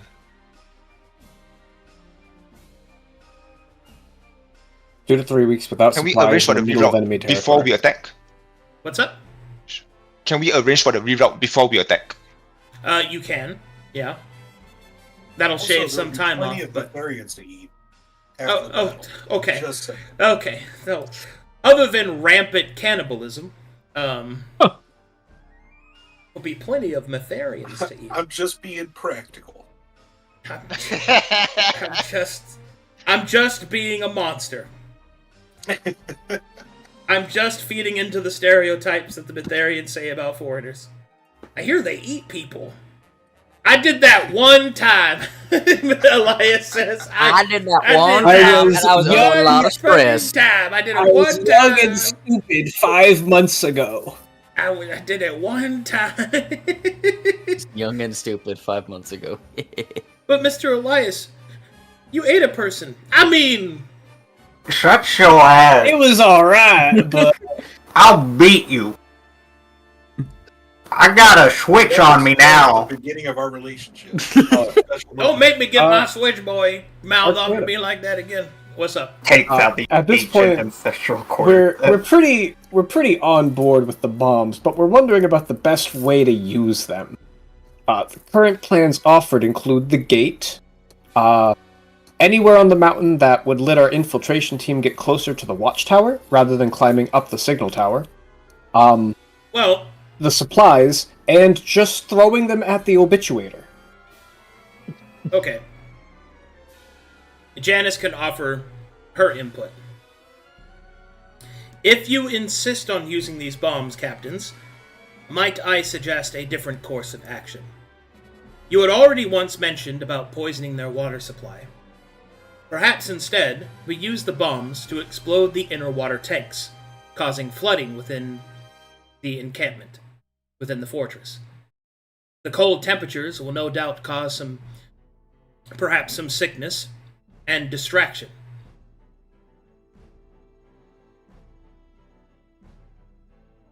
That sounds... Tell me, Janice, do you like that idea that you just mentioned? I like it. Are you asking Janice if she liked her own idea that she threw out there? Does she like the own ideas that she threw out? She says, in my opinion, Captain Silver, I think that the use of bombs, explosives, are by their very nature volatile and unpredictable. This is also presuming that we are even able to create the resource. Whilst I am sure that you and your companions are capable, we are in the mountain terrain. We are in the wilderness. Being able to sufficiently create alchemical explosives of sufficient force to do what it is that you are planning to do may be difficult in and of itself. Insight check. Everyone there?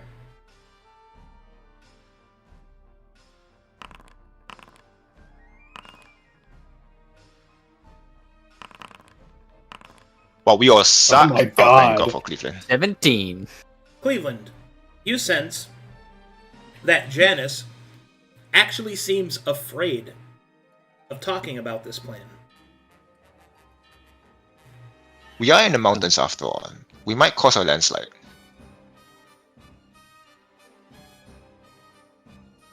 What if we cause a landslide on purpose? Well, we need to hold a fort, you see. At the end of the day, the idea is to capture the fort. If we could just destroy the fort, I'd say we rig the entire place with bombs and blow up the whole place, right? But we need to conquer the place. That's why we're not, poisoning the water or blowing up the front gate. If I might interject, you said there was a frozen waterfall. Can I do a nature check to see if blowing that up would do anything? Sure. Hey. If the explosion, and only if the explosion was sufficient enough, it may open the natural well in the rock, causing massive flooding of the fortress.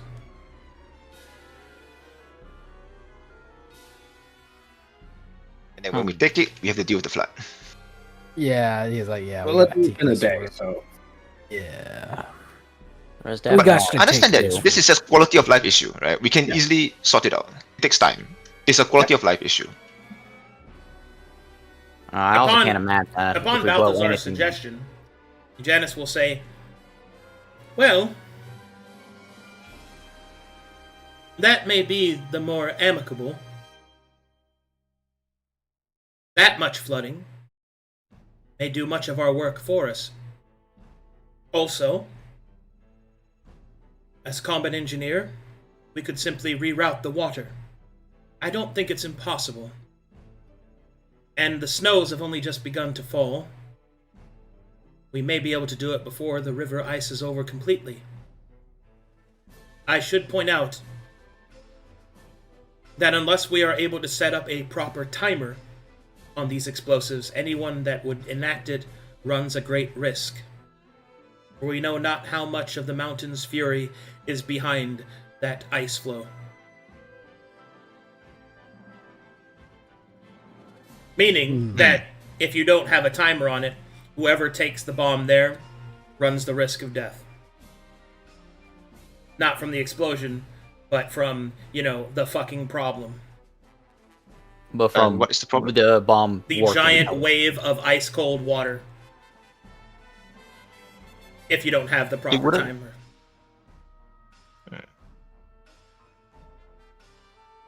Would Flight be able to sort that issue out? For the survival of the person doing the bomb? The bombs would have to be placed in a certain area. Flight wouldn't really help. The issue is that you're in an enclosed cave with a solid wave of water with an unknown amount of force behind it, just killing you on impact. Flight really wouldn't help there. Yeah. Unless the bomber had a timer. But, yeah. Or remote, but that's not really applicable in this situation. Not without magic, it's not. Can I roll an alchemist check to see how long a fuse might be, or is that just variable depending on roll. what we find? Nice. Mr. Silver, if you would commune with me, can I get advantage? Take it. That's 1. Boy, I do love having expertise in my kit. Oh, let's go. Oh my god. A fuse would be difficult, but possible to make. You can give one. You can make one that would give at least 2 minutes of escape.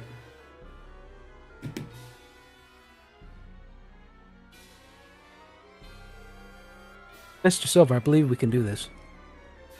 I think we can as well. How many men do we have to commit to this? Or is it just one guy? Well, the problem is that such a bomb of such force would need an expert to place it. And there's only 3 experts in your group in this entire area that can do that. It's got to be one of you. Well, no need to ask. That's Silver's job then. Or you could send Medium Billy. No, I'm not saying. He's No, not no fast shot. enough. Nah. Even if he's fast enough, he's not going in there. Penis pretty fast. I don't care. I don't care if he has facial hair. He's still my baby. Man, He's not going in there. Sometimes I will your go in baby there. has to Oh, carry an Mr. explosive to save the day. there are those tiny little moments where Mr. Silver shows that he's perhaps maybe not an evil character. He's my baby. I will not let him. No, Billy must be. No. No, I am a Well, he pragmatic would man. kill The man 100 best people the for job. Billy, so I don't know if not evil really. Look, man. I'm just Oh, I saying. love Billy. Anyways, back to the super poison. I'm just saying there are virtues. Yeah. In there. Yeah. That was really great. He's still my baby. Oh God, that's awesome. He's still, All right. he's still my baby. Well, either ways, I'm the fastest in the party. I'm most likely capable of escaping this. I'm the rogue, so I should You do have the this. best stealth, the best And you're talking speed. about sneaking into the place in the first place, so I have to do this. Ah, a Mr. Silver solo mission, it seems. Yes. My personal I favorite. do Yes. agree you are the best for the job, Silva, but I don't know. If we use any of these explosions and all that, wouldn't that be a chance that Mournhound could react to it and all that? Because Yeah. we're just gonna be effectively sending off what could be the equivalent of a signal flare. That's fair. That's Janice will counter with, While I do not disagree with you, Captain Cleveland, we do not know all of the methods that they have to communicate. It's very likely they will be able to send word regardless of any action we take. We could leave the explosion as the signal to go in, and then Silver meets with the commander group as we infiltrate. That way we respond to it immediately, they're flooded, and we surprise them. Or we could leave a delay, and then they'll call for reinforcements with their signal flares, and then whatever group is... Well, we would have to time it that the explosion on the mountainside happens at the same time. That sounds a little particular. But that's if we're doing the bombs, Yes. right? Let's not commit to it yet. Just clarifying. Let's say we take the entire place and we blow up the water and it's flooded right now. How difficult will it be for us to clear the mess and reinforce the place? Janice will tell you about 2 weeks. Oh, good God. Which is about the time you'd need to be reinforced anyway. Yeah, so I mean, Still 2 weeks though. Because do we know from the closest outpost to this outpost, right? How long will it be? In presuming they march immediately. About a week. Oh God. Do hard travel. Wait, when you say we, do you mean Metharians or you guys? Metharians. Oh, Metharians? Oh, it'd take them like 2, maybe 3 weeks to get... Because they don't have mountaineering. Okay, now I'm more amenable to the idea. We still destroy the water supply though. Might as well just poison the damn thing. Well, we destroy the natural water, but not the reservoir. Not the 2 reservoirs. So we still do have enough water. And then by the time, if we run the risk of that water running out, the SCTC supply line will be reconnected. Thought you poison. Why? Speaking of which, can we get with the ACTC and see how much stocks of alchemy we can supply? Like, I don't know who the get away. ACTC is. I thought I said SCTC. The AMD. ACDC. The ABC. Yeah. Who's about to rock? Thunderstruck. No, anyway, ACDC to be a Reginald Featherington. Very well. Corporal Reginald Featherington will enter the command tent. You called for me, sirs. Oh, a Yes. sight for sore eyes. Yes, sir. We want to make a requisition of alchemist supplies to be made, and seeing what's available. Of how much you can supply us, I mean. I could provide you 10 stocks now, sir. Upon marshalling, perhaps 20 more. Oh God, it's not a lot. For the bombs, do we know how many counts of the arcane explosive do I need to blow up the entire to perform this operation? Well, first you need to develop the bomb, which is going to take some... This bomb. Let me just... This one right here. Oh, how to make that one? Yeah. Will that suffice? Mm-mm. The blast you're going to have to make is going to be specialized. We have to invent the bomb. Essentially. This is only possible because you have experts in alchemy that could maybe make a bomb like this. Yeah. Okay. I was under the impression that we just chuck enough of these bombs around and we can just, I guess not. It has to be a specialized kind of blast Yep. to pierce through the ice and then spread the cracks around so it has enough volume to crack. Mm-hmm. Okay, I've never been through winter. How thick is the ice normally for this kind of frozen river? Anywhere from 5 inches to 1.5 feet, depending on the depth of the river. 5 to 1.5 feet. Yeah. Think of it like 1.5 feet potentially of vertical ice separating you and a reservoir that you're trying to pierce. 1.5 as in 18 inches. Yes. That's long. What the fuck? Yes. Yeah. Yeah. If That's it was nuts. What the if it fuck? was The less, tree's not then that it would thick. just break. Like the width of the tree's not even that thick. What the fuck? Yeah. That's not even getting into permafrost. Yeah. Ooh. Holy. Okay, how big would that be? Oh, you don't have to worry about permafrost. None of this is permafrost. So, Okay. Permafrost is like That is crazy. feet thick. Okay. yeah. It's like the Earth's crust. Yeah. It's just Oh, okay. gold all the way. Yeah. But I mean, this is basically just a inward-shaped, piercing-shaped explosive, but designed for ice. I think you guys could do it. We have, a week until we No, get it's there, doable, and it's then we have doable. I marshalling just asked time. You have also, we have troops that we can deploy to get stocks as something they can do. We still have plenty of troops. And those troops can also act as assistants for your alchemy. Yeah, that being the case, I think it's very doable. Like, no doubt Balthazar's unit has a couple of alchemists that just work with him. I feel like we're doing a lot. Okay, sure. Okay, do you have any other suggestions? None that sound as fun as this. Sir Docha? Sudocha! Sir Docha has nothing. Get over here. Sir Docha has no comment. He thinks that an explosive end to this fort, whatever brings it about quickly, is the most amicable. Kyle, I feel like I'm asking my dad for suggestions. Kyle, Oh Christ. since you asked, Oh no. Okay. Kyle has an opinion. Kyle thinks that we should wait for the SCTC to be resupply us before we do any of this. He wants his weed. Make me an insight check as to why he suggests that.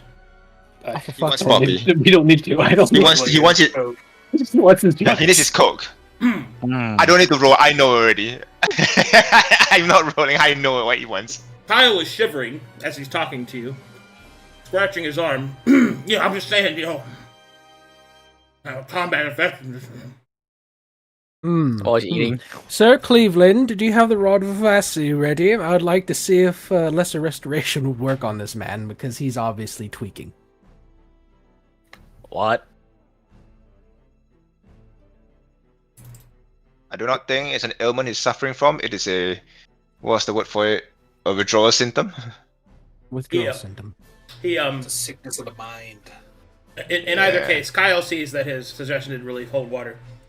Well, I'm down for anything, Just saying, if I had my since you juice. Yeah, you get your juice. You get your juice. We'll wait. That reminds me, Sir Kyle, do you have any experience in clearing ice from a water source, or any water source expertise to? Nah, I'm from the south. No, not from the south. All right. Alright, thank you Get for too cold over there. Okay. Alright. Sounds like no one has raised significant rebuttal to this proposition. Sounds like Operation Below the Dam.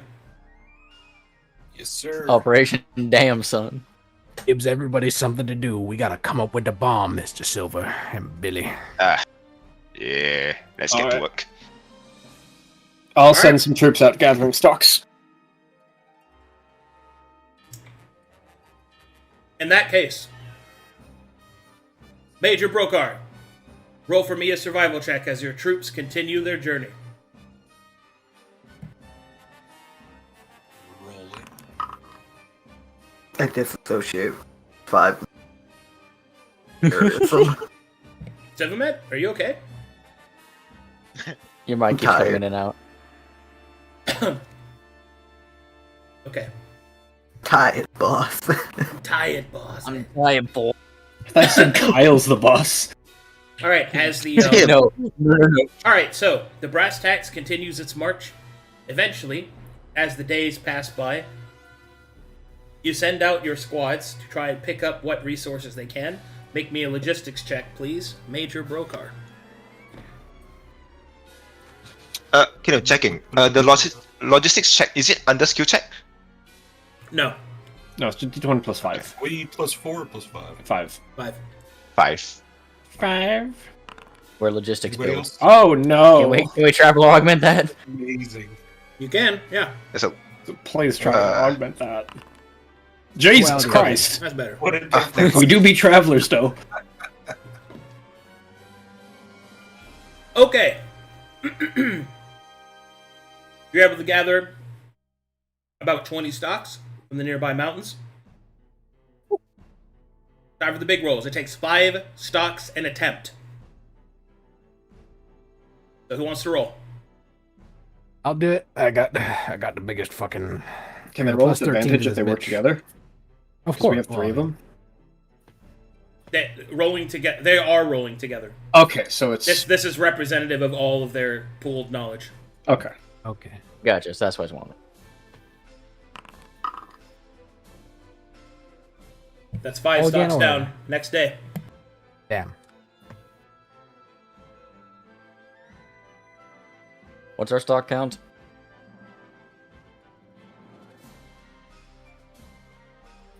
Should be Good in talk. the cart. It was Should be in the cart. I was muted. I think we're 63. yeah. 63. So 63 now or 63 before? Like It's we just lost 58. 4.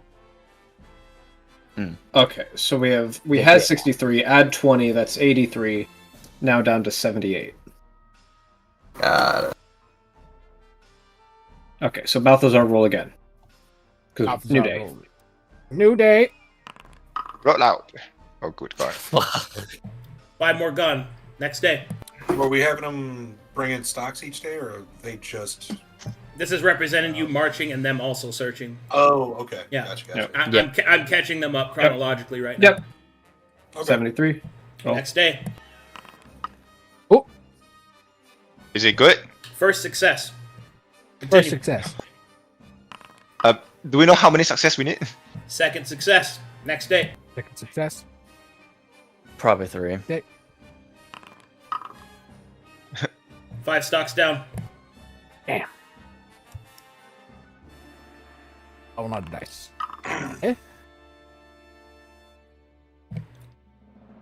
5 stocks down. DC 20. Fuck. No way. All right, one more Top day. Threshold. One more day. All right, come on.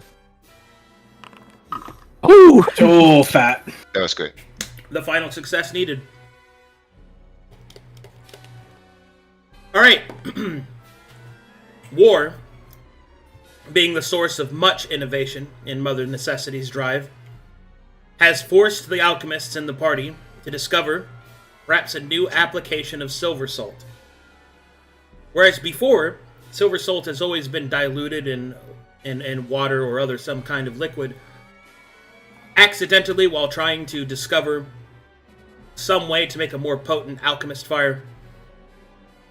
Mr. Silver knocks over a small bout of silver salt directly into a chemical fire.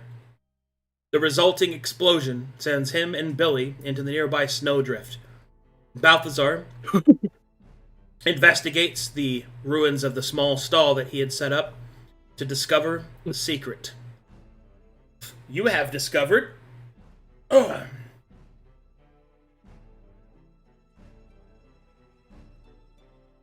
Ooh. Hold on, I have to go find its name. Damon Fire. Oh, that looks holy as. That sounds holy as shit. That's just its name. It's not Okay. an evil thing. Okay. Demon Fire. One moment.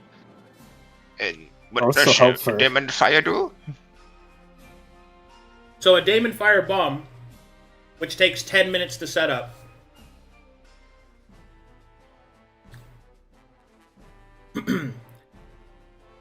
does 25d6 worth of force damage in an area. It has the added benefit of being treated as a siege weapon.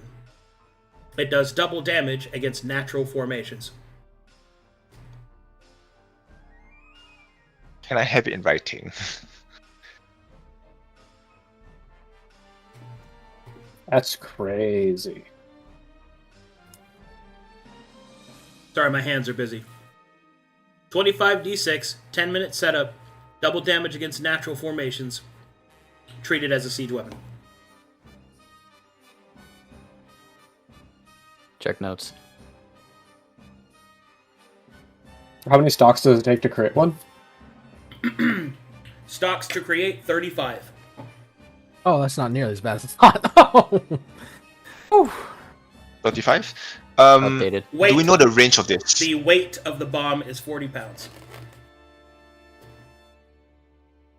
Okay, I can carry that. Damn. What does it look like? Check. A big penis. Actually, How beat did me to it. how did you know? No, it's a barrel. Phallic. It's a barrel. Mm-hmm. Monster So- Hunter barrel bomb. So specifically, it's a barrel that on the inside, an intricate bomb is set up with silver salt over an open chemical fire that slowly causes it to dip and then collapse all at once.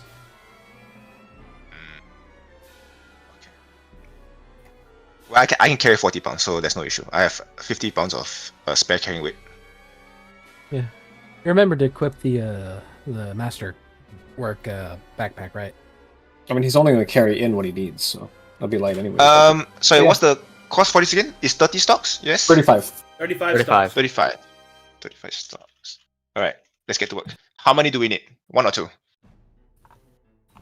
We're gonna block 2, no? Janice, amazed by your invention, thinks at least 2 should do the job. Alright, I can't carry both. You know what? I can carry both. I'm just gonna lose my weight. Fuck this. Yeah. What's heavy? Do you have the added benefit of the masterwork backpack included? No. I bought them, so I mean, Yeah, wear one in them. the backpack and then carry one. Okay, where's the backpack? How do I find backpack? Where the fuck is it? You guys have it in your inventory? We'll handle that logistics after. Oh wait, I yeah, got I it can right probably. So you got it. Nope. I got it. Yep. Masterwork backpack. It adds how many to my carrying cap?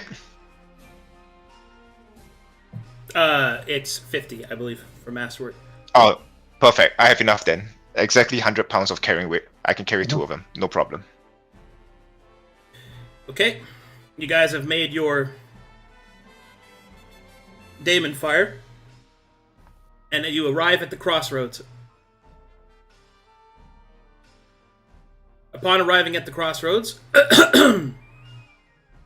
you are greeted by a representative from the SCTC, a scout who was sent ahead in order to set up a preliminary explanation of the current setup of trade. All right, time to meet with the SCTC. They have a request of you. Where is Yeah. he? Reginald. Where's Lord? Yeah. Where's Featherington? Did Reginald Featherington. Yes. I actually can't find him? Hold on. Think Where the of- fuck did I put him? Think of how much money we could make if we sold how to make this bomb to the SCTC, and they would use it for totally legitimate things. Yeah, cheers. Right, like yeah, getting charity work. Charity explosions brought to you by the SCTC. Hey, they're free. fireworks. Can't wait Feel till we free, meet 'cause the we brass make our money baron. back. Hey, Baron, Yeah, we made a bomb!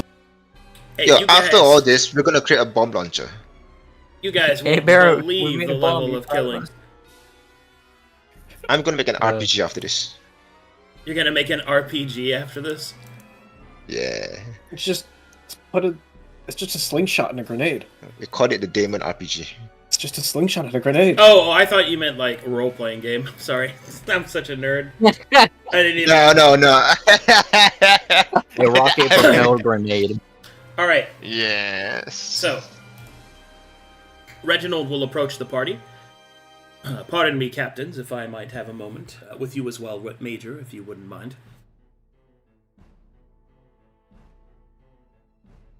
Major? What do you need? Major. Major, are you Major. smoking a cigarette, Major? No. Sorry, I'm here. What do you mean? Did you guys hear that coy laugh? He was like, "No, I'm not." And man, I could hear this. Man, I could smell the cigar from Damn. Anyway, my superiors have enlisted me to make a official request of you. Let's hear it. Well, the Metherians have had somewhat of a breakdown in our trade regulations. What was normally passable and acceptable has since become untenuous due to the current conflict. What is untenuous? Unattainable. Unsustainable. Unsustainable. Yeah. They can't continue. Okay.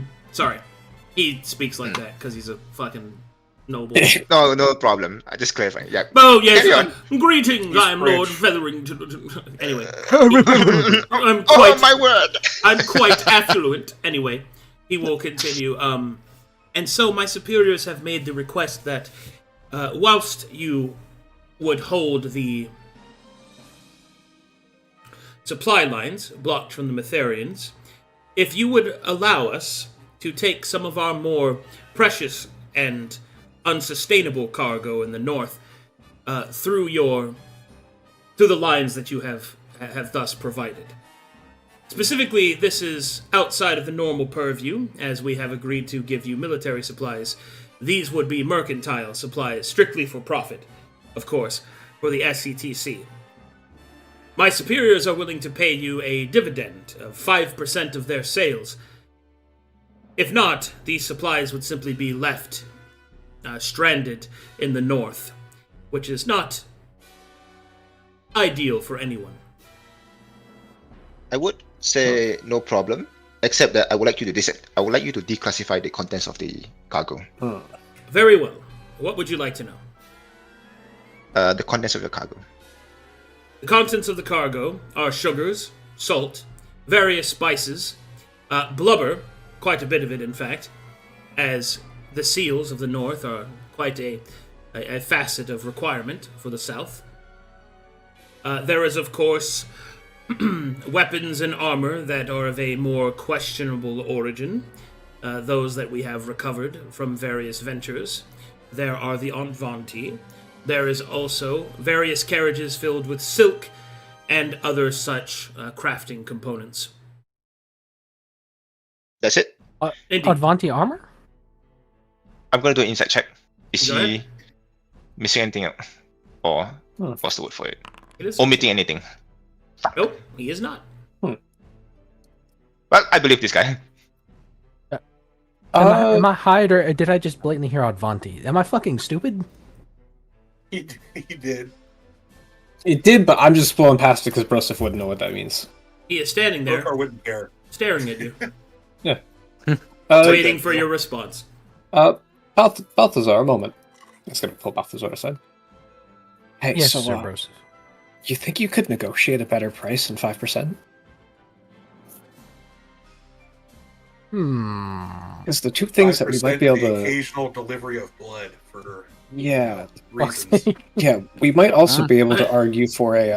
Actually, upon hearing that, Reginald will say, I have been informed by my superiors that their knowledge of your companion's particular predicament, they would like to offer a payment in blood as well, if you find that more amenable than strict gold. Oh, good God. You guys are crooked. Holy shit. I'm mixing this out character, by the way. Alright, And then the rest is listen. blood.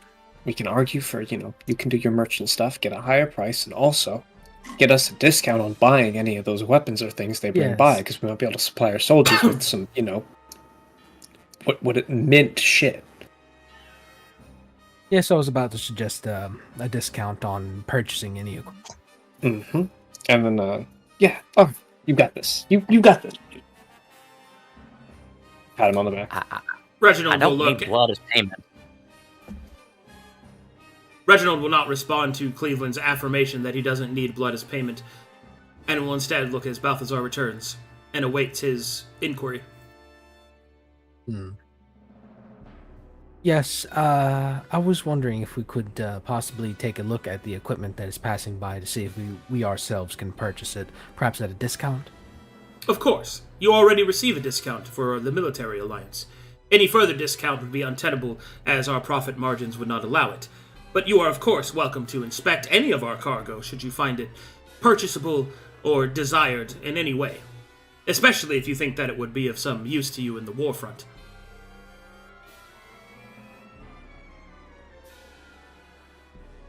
Can I do a merchant's check to see if it would actually be untenable, or if he's just... Go ahead. So, could they survive? Yes.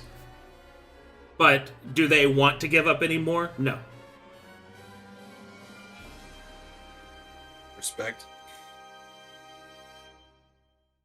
And the percentage that he's referring to is the 10% that you already possess.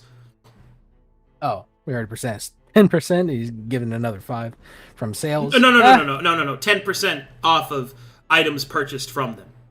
The discount has already been calculated because you're allies. Yeah, it's like, oh, okay, so yeah. What he was referring honestly, to is the discount on purchased materials. He could not go any lower than that. What your merchants tell you, he certainly could, but his superiors have probably informed him not to because money and fuck you. Respect. Just as he rub his nipples. No, not in front of you. He doesn't do that. What kind of a check would it be to check if it would put a straining on our alliedness with them, or this would just be business? Would that be a martial? The allied what? Our allied, would that strain relationships if I were to push that? Well, I mean, it depends on how you did it. Look, the SCTC are businessmen. They expect pushback. In fact, they may be insulted if you didn't even try. Or worse yet, they might consider you weak. Yeah. Yep. Remember who you're dealing with, guys. Are you sure you can't go lower than that? Higher, perhaps. To what regard, sir? A discount, or perhaps even the sales commission. Indeed. Do you have a proposal? I don't roll another merchant's kit to what the fuck would be the I don't know! I don't fucking know, dude! Go ahead. Guys, save me! Probably no more than 2% on the sales commission, and no more than 5% more on the discount. Balthazar, if I may offer a suggestion. The SCTC are more than just the coins in their purse. I do feel like we could do this for them as an act of goodwill and have them repay us in a different situation or a different scenario. I don't think we are in desperate need of cash at the moment, and I don't think any business done in the midst of our siege would amount to much. I think in the better circumstances where demands are higher and circumstances makes it easier for both parties to get what they need, would the SCTC be able to offer us more for less?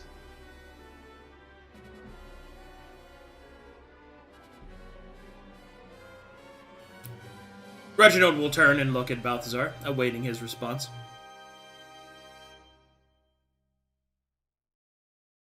Would it, okay, this is like, it kind of threw me out of character. I'm trying to find the words for it.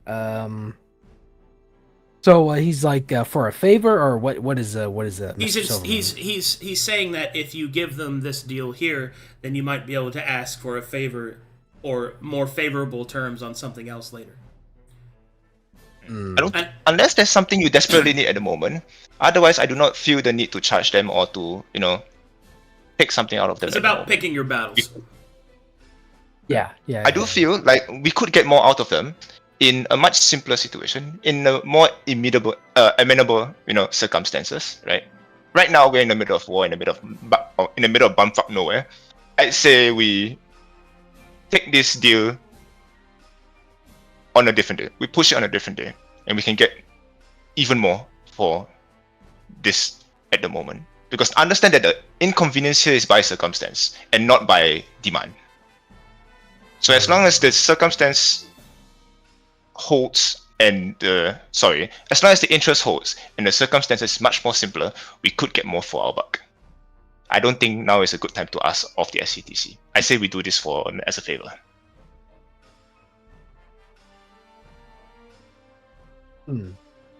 Perhaps a rain check on our current predicament on a future business deal we could be amenable to. We do have to rebuild Monhau, no? That is true. They could come in very handy at that time. Reginald will patiently wait for your inquiry. Would it be amenable for us to perhaps schedule a future favor of sorts instead of the discount that we will be currently getting if we would allow your supply line to run through? Terms of favor are prosper, yes. I think what he's looking for is... He will pull out a set of parchment, and he will begin writing down and annotating. The current calculation of the value of such a favor would be valued at 7,000 gold pieces in maxitude. Does that seem amenable? How does that compare to the profits they'd make, giving us 5%? At least 10,000. Are they saving money by doing this? Reginald will look over to the Major. Perhaps you're right, Major. 10,000 it is, but no higher. I'm roll merchant check to see if that's actually favorable. Go ahead. Let's go! Well, considering that the SCTC is more powerful than you, and you are specifically asking for a favor, not the Brass Baron, it is most certainly worth it.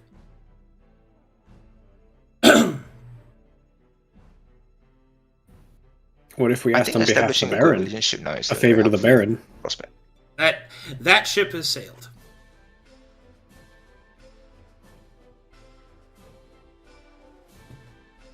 Oh, it'd be worth it. I was... Yes, it is a reasonable expenditure of value. Okay, thank you. For the sake of our continued alliance, I think this is fair, no? Sir Brokaw, I do believe it'd be fair. That is a very good estimate of their value and ours. Very well. We'll go through with the deal. Very well, sirs. The SCTC thanks you for your continued patronage. He will give a bow. Bow. All right. And as such, now you're coming to the point to where you guys will spend 3 days marshaling your forces as the archers catch up to Billy, and the SCTC moves their mercantile cargo through the area. All right, I need you guys to make me perception checks and merchant roll checks. For those of you that have it trained. For merchant needs to be trained. Perception can be basic. All right, blowing on my dice. Let's fucking roll. I'm merchant it up. No. Hey, that's pretty good. Why do we have anyone? Okay. Missed opportunity to give aid. Me and Balthazar got this. Yeah. Navigator. I got specialize. Yeah, navigate this. Okay, so this is what the party Wait. Did Elias not roll? It says. You rolled best. Yeah, you rolled best. Oh, sorry, I didn't scroll down. Sorry. My bad. Okay, so I hope. This is what you guys see. As the merchants come in, you can see that they are local merchants from the Endless Whites and even some from the Ice Flows. You can see that many of them carry merchants' badges that are not associated with the SCTC. Some of them do. And then, in the midst of it, there is a singular SCTC caravan. That caravan has several covered wagons.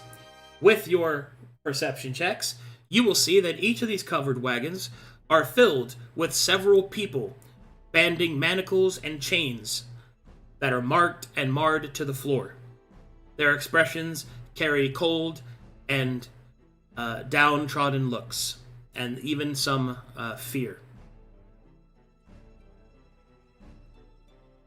You will also see that there are several weapons and armor as well. And eventually the marshalling encampment, with the aid of your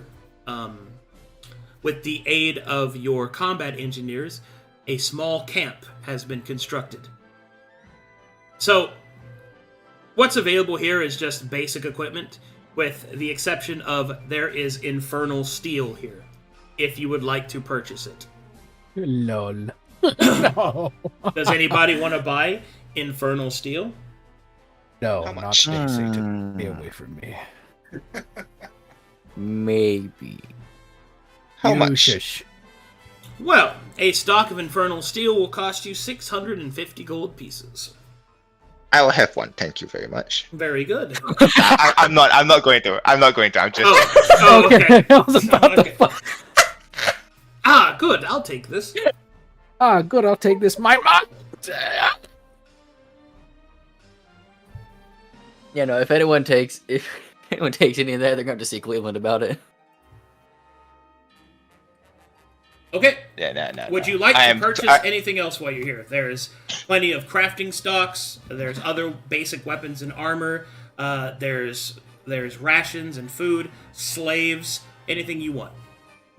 Oh, Question: Can I? Okay, I'm looking at the infernal steel, right? Yep. Can I make an God. Arcana check to see if there is sort of a how do I say this? Like a connection of sorts. Do you have a smithing tools trained? No, I don't. But I have Then Arcana trained though. That's fine, but that's a negative on me.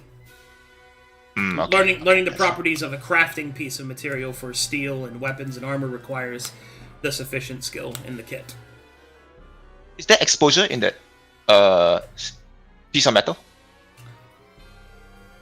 No, there's not exposure. There is corruption, though. Would Arcana be able to read that? Your Arcana allows you to see that it has corruption. That's it. Okay, I can't go any deeper into that. Yeah. Negative, because you don't know the properties of the metal. Well, unfortunate. Some other time, I guess. Sure, 650 gold is a pretty good price. Give me a demon flower next time. Yes. Give me an infernal flower next time. I'll take that. No, I got it. It's fine. I get it. It's fine. Let me just put this incredibly rare stock filled with all sorts of power. Did you know that a weapon forged from this killed an entire city? That power could be yours. Would you like to be saddled with the deaths of thousands of innocents? I'll think about it. Let me shave. Right. Let me shave first. Medium Billy will look at the infernal steel, and then he will say, "I could be more efficient with this." Silver will slap his back of his hand and say, "Nope, none of it. Oh, jeez, Mister. Oh, all right, Captain Silver, whatever you say. Cleveland will Dude, I'm getting good at that, and it's fucking weird. I don't like doing it. Oh pretty man, good it's like an episode of Yu-Gi-Oh in here, dude. Yu-Gi-Oh! Oh my god. Joseph will go looking through the merchant caravan to see if there's any other rare materials that might not have been as apparent. Broseph, He's trained. very good. Perception check. Can I roll smithing kit? Sure. That's level plus proficiency. Yeah.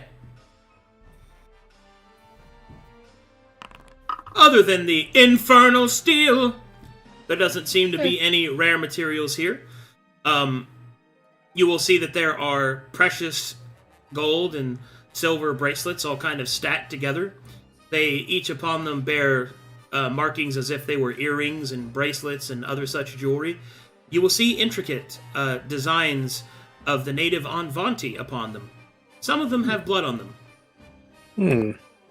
Weird. What do you say? Is that a part? Is that Broseph? Do you think that's a part of the art piece, or you think that's an actual stain of blood? bloody jewelry's common enough. Billy, come over here. Yes, sir, Captain Broseph. What do you Billy. need? Billy, Gosh. which one of these do you think would look best on Janice?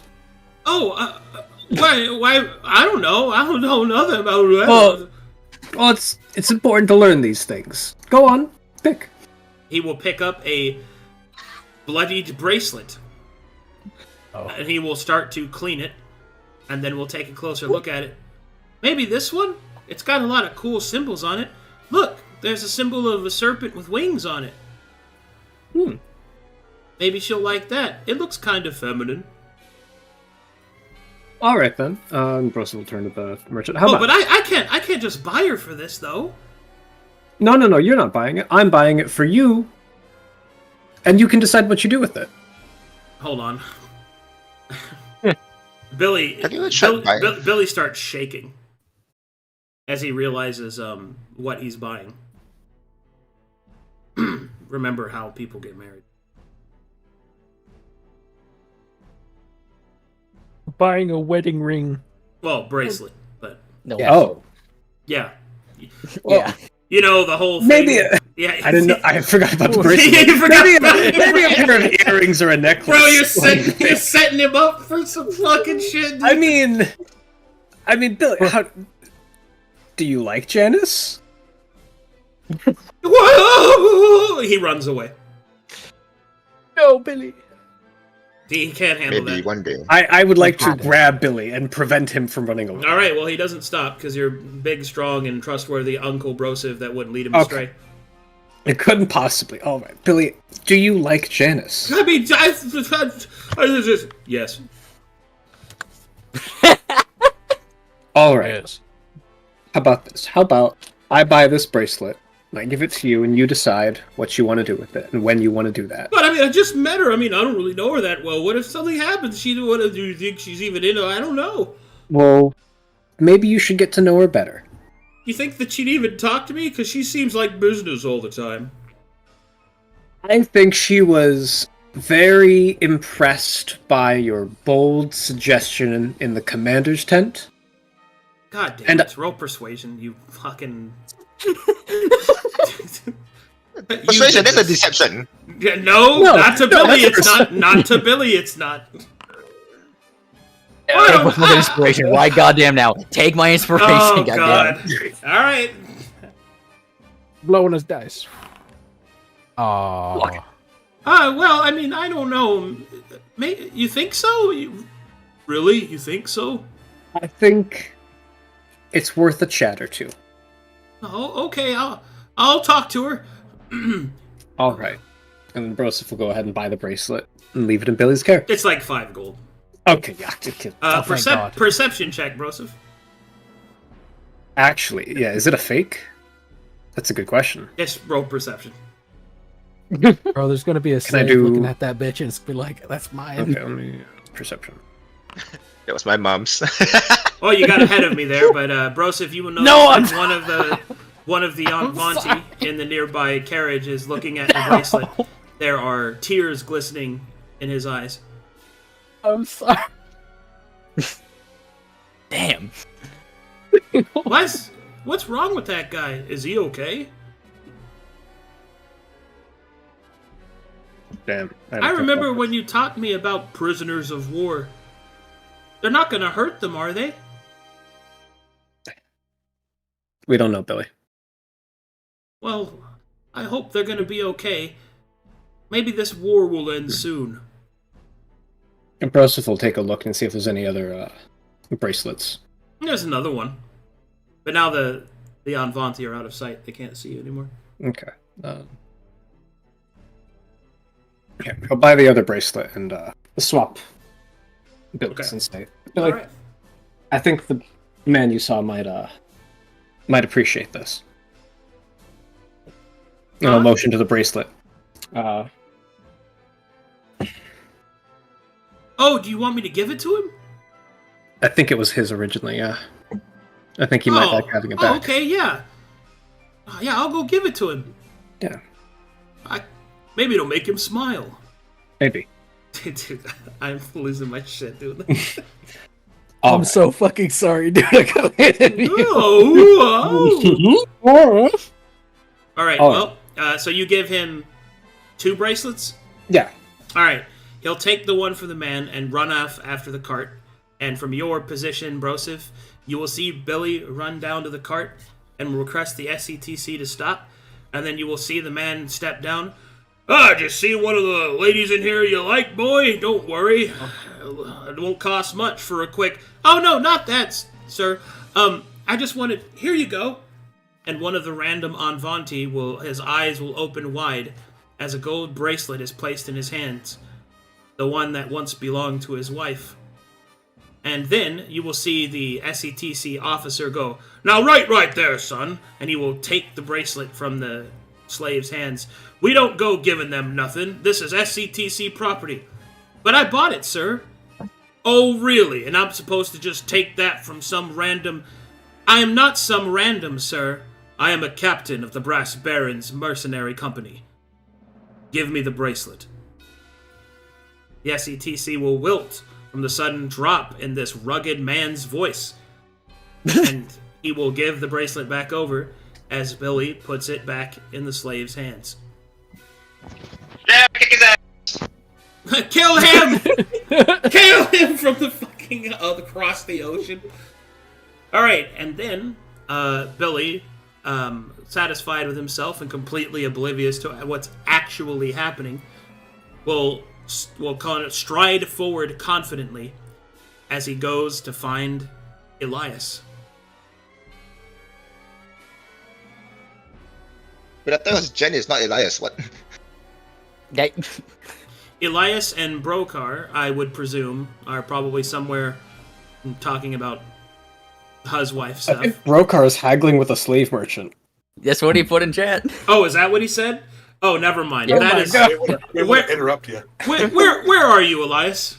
I'm probably off training. Just off The training. staff is cool. All right, off training on a mountain while Ricky totally watches and gives you small claps. You will see that Billy will approach. Mr. Elias.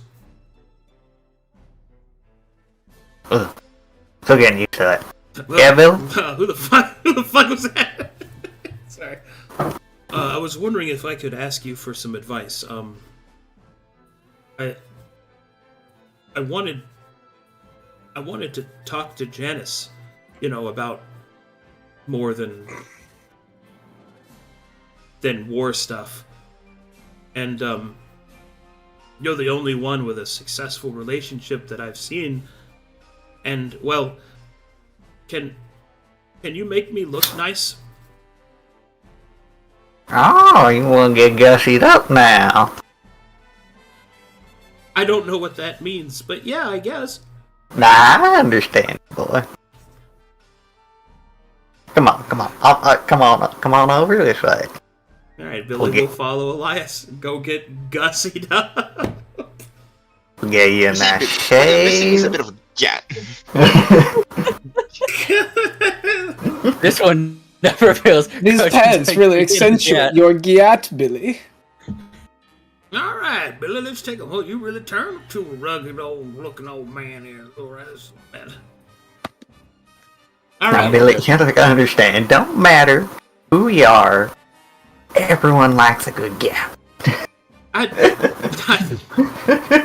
don't know what that means. What's a gap, Elias? It means your tookish gotta look good. What does tookish mean? Boy. There's something that turns into a warehouse. Is that a Caucasian word? I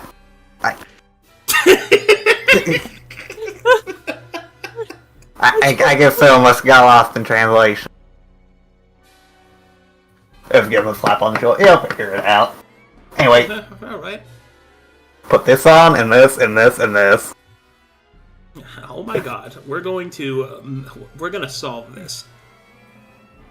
Alright, Elias gives Billy some moisturizer. Some moisturizer. Clean this man's fucking bum fluff off his fucking chin. You just go through nice. Cleveland, take out gray supplies. Let's go put some cream on that. Pretty good. Right there. Okay. All right. Billy's looking real nice. Is it done? Yeah, I think so. He'll look down at a nearby barrel of water. Wow. I look so different. What's this black stuff you put around my eyes? It's so misunderstood. Day Parade starts playing in the distance. Let's make your eyes pop. Oh, okay. And what's this? As he points to his mewed jawline that you accentuated.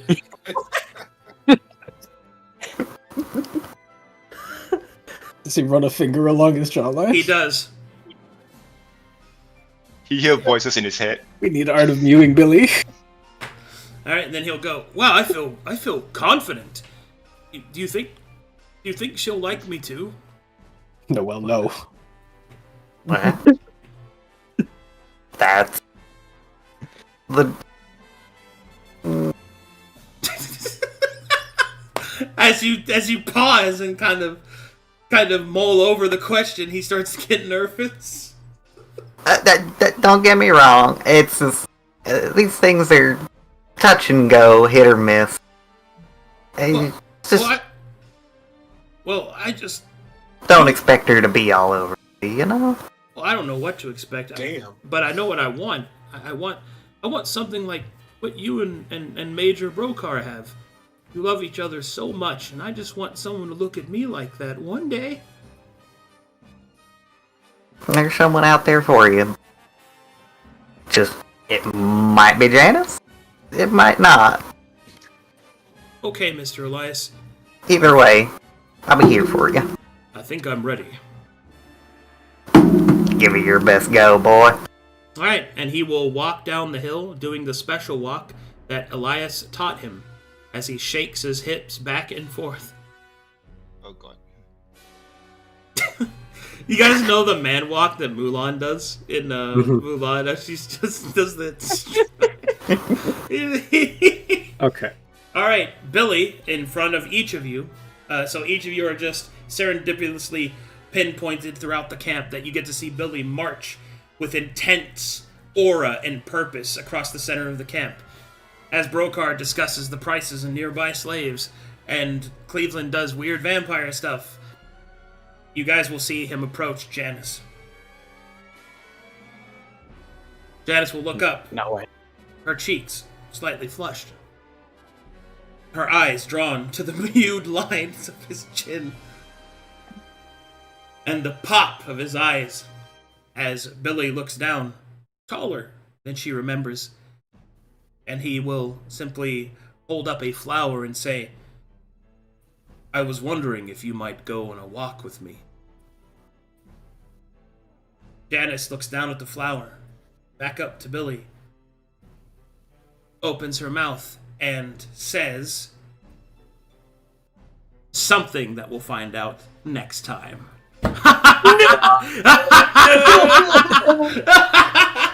No shot. It's time already. It's 29!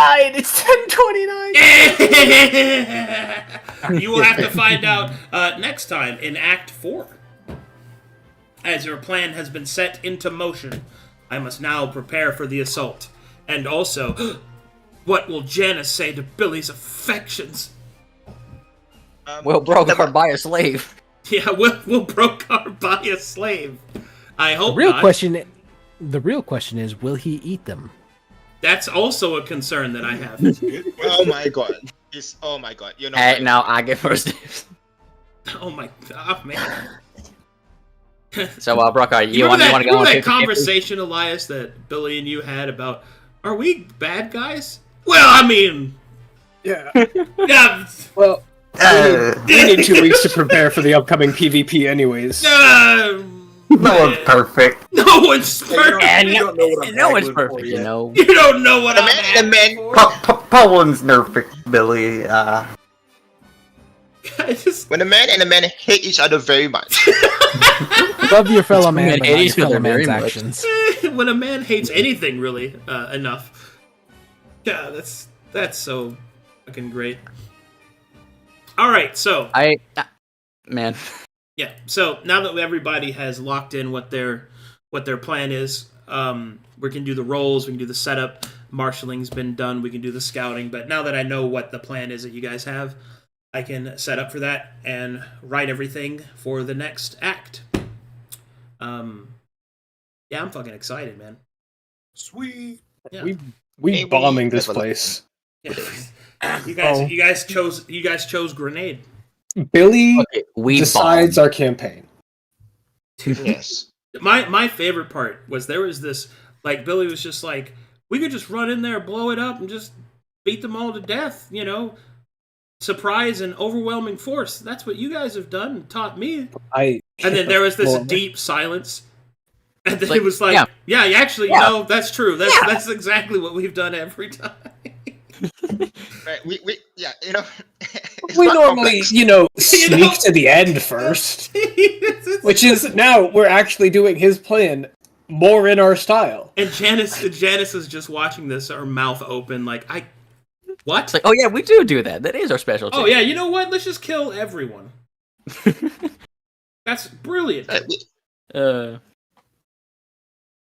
Alrighty, guys. Insanity. That is going to be... That's it, pretty much. Let me go ahead and start wrapping up some stuff here. Let's see if we got any fan art. Wait, you're not leveling? A couple of memes. Leveling? Huh? Leveling?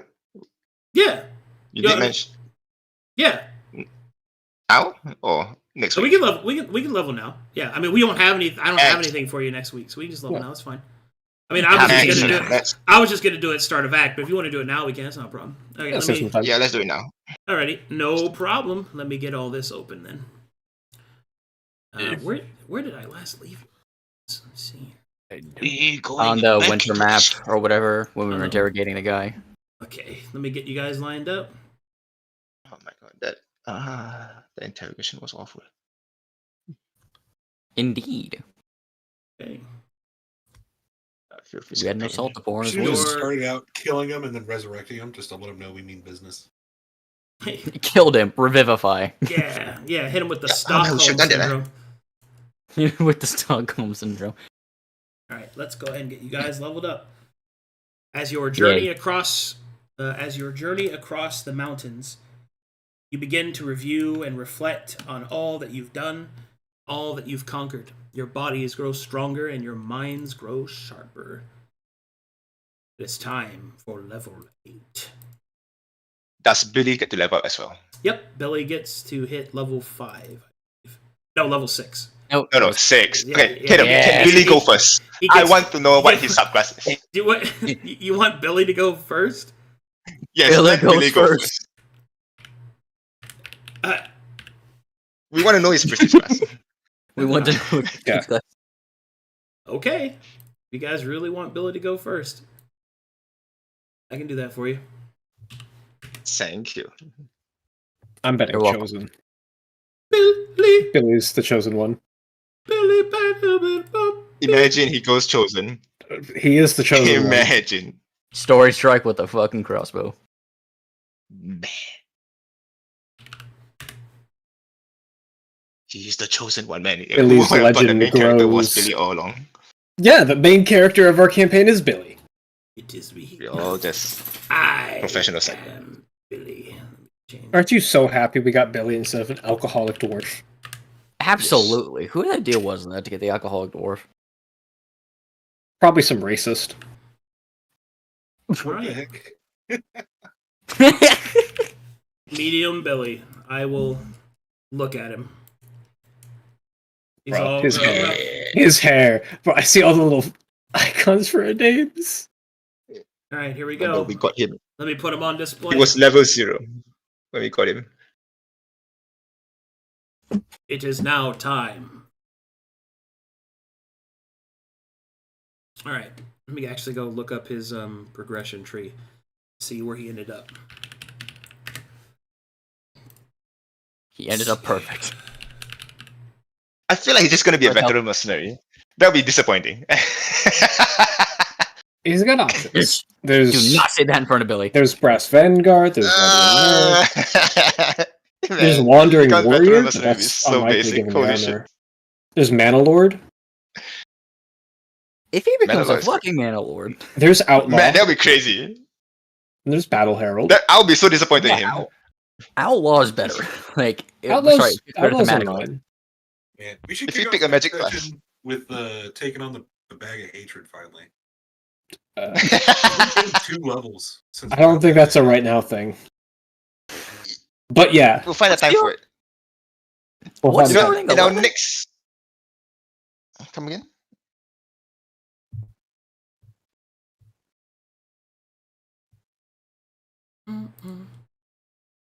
When we find time, in our next downtime, we'll do the fight, yeah? Yeah. Not now. Yeah.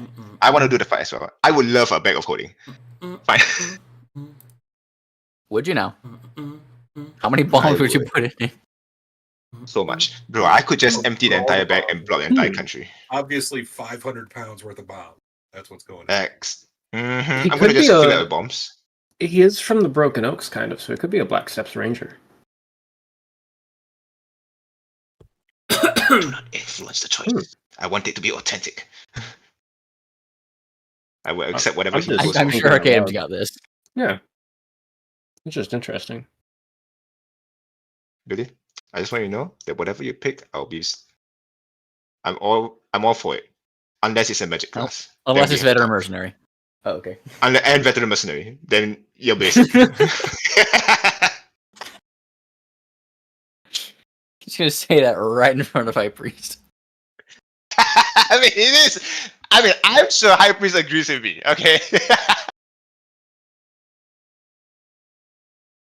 Okay. Damn. All right. Calculating your raising. All right. So it's between 2. I got to roll. What does it do? The 2 prestige classes based off of all that you have taught Medium Billy is between Bowslinger and Errant Knight. God. Oh! Please be Aaron Knight. Please be Aaron Knight. Oh, Please. Please be Aaron Knight. Please. Can we Traveler augment this? Negative. No, fuck off. Eat I shit. think the Traveler souls are speaking. Yes, Oh, they're man. saying shut up, Guinness. Okay, here we go. 1 is Bowslinger, and 2 is Errant Knight. Oh, Closing my eyes. Errant Fuck. Knight. Let's go! Billy has chosen. Billy is a piece of shit right now. Oh my god.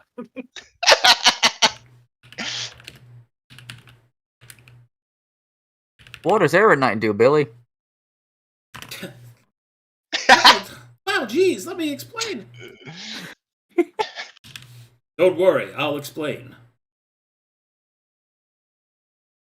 Okay, so Errant Knight gives him Pragmatism, Declare Liege, Shifting Allegiances, and Martial Progression.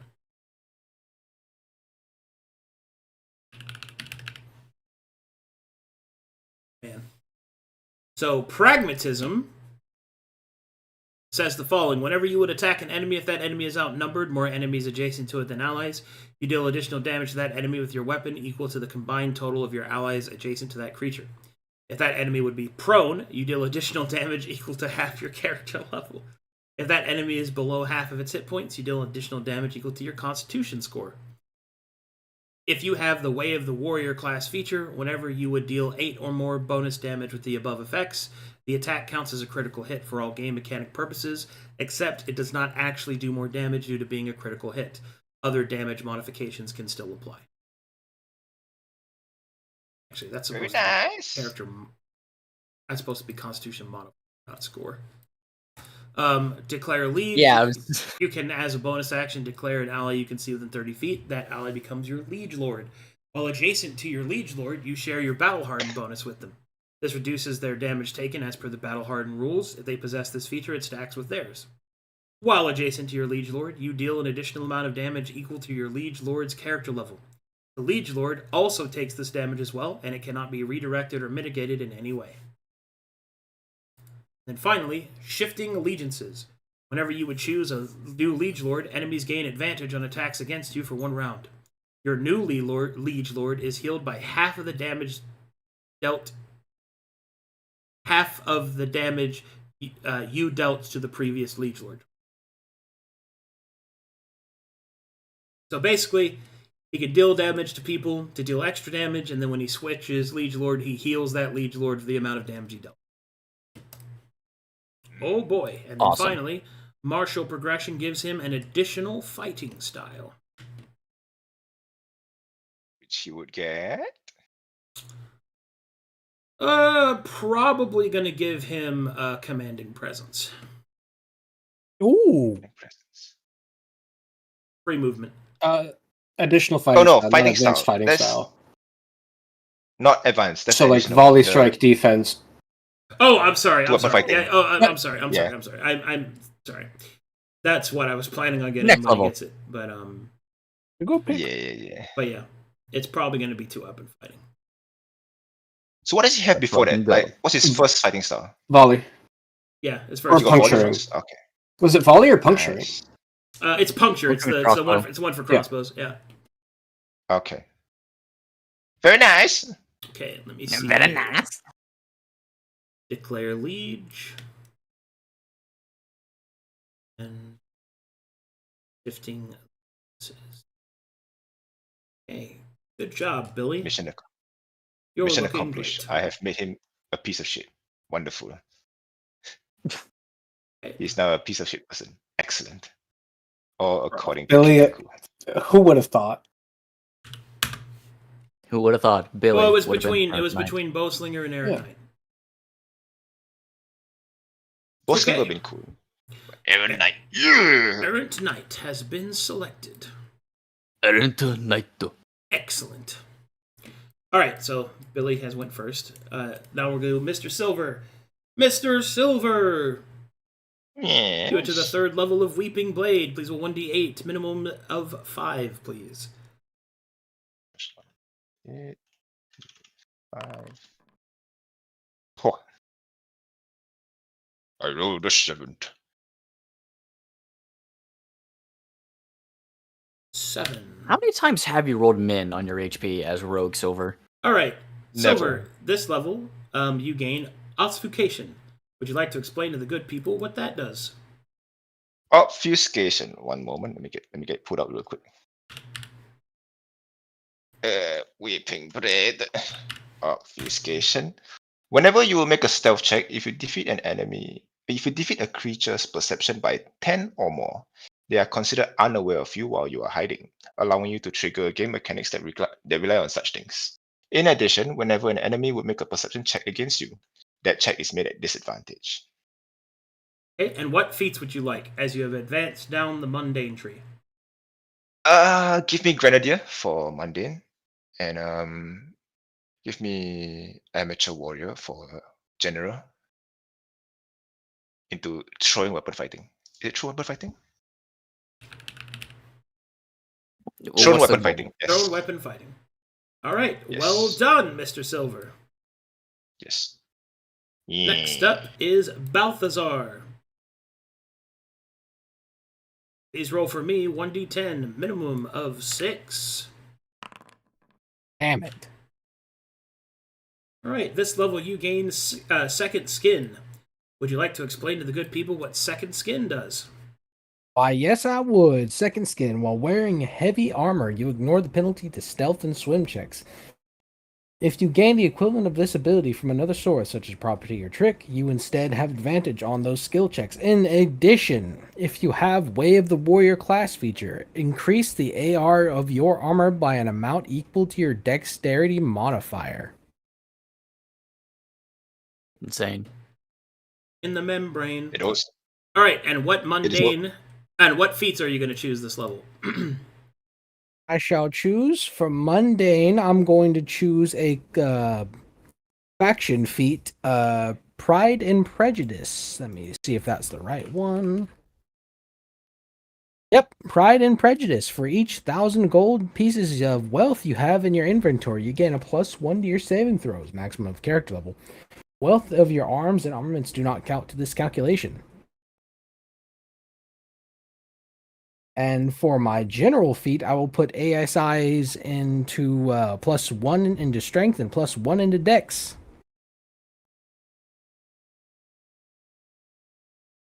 Not letting me change those. Oh, it's because of probably, hold on, let me unequip the belt. I tried to do that last time when fixing my stuff from Serpent's Tenacity. Let me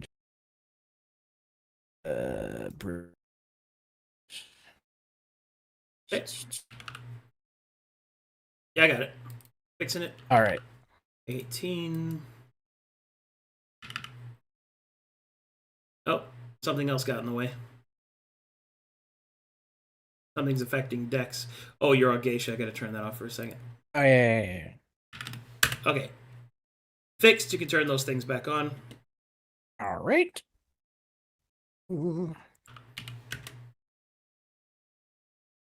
Say, just out of curiosity, what is Billy's alignment at this time? Billy is chaotic good. Chaotic. Hell yeah, the martyr. He's seen some pretty chaotic shit with you guys. We've desensitized him. Thankfully, Elias has still kept him on the straight and narrow for the most part.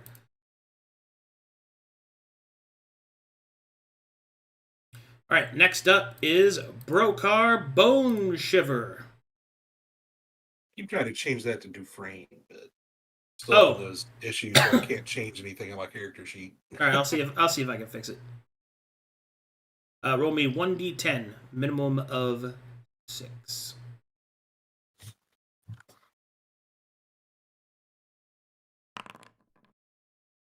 Dang. 6 it is.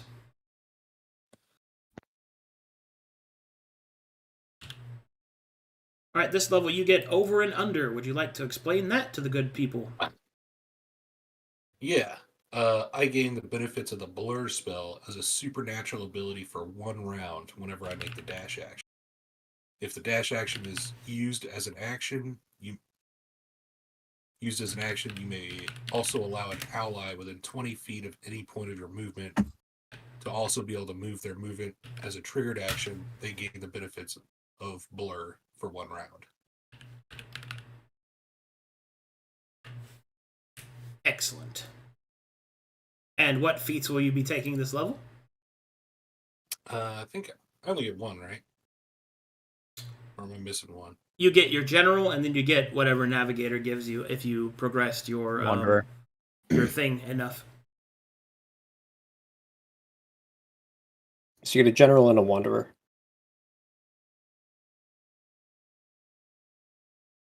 Yeah, you could choose everything. What's up? I'm sorry, my screen's just freezing, so I can't move around. I'll have to. You don't have to pick now. You just let me know.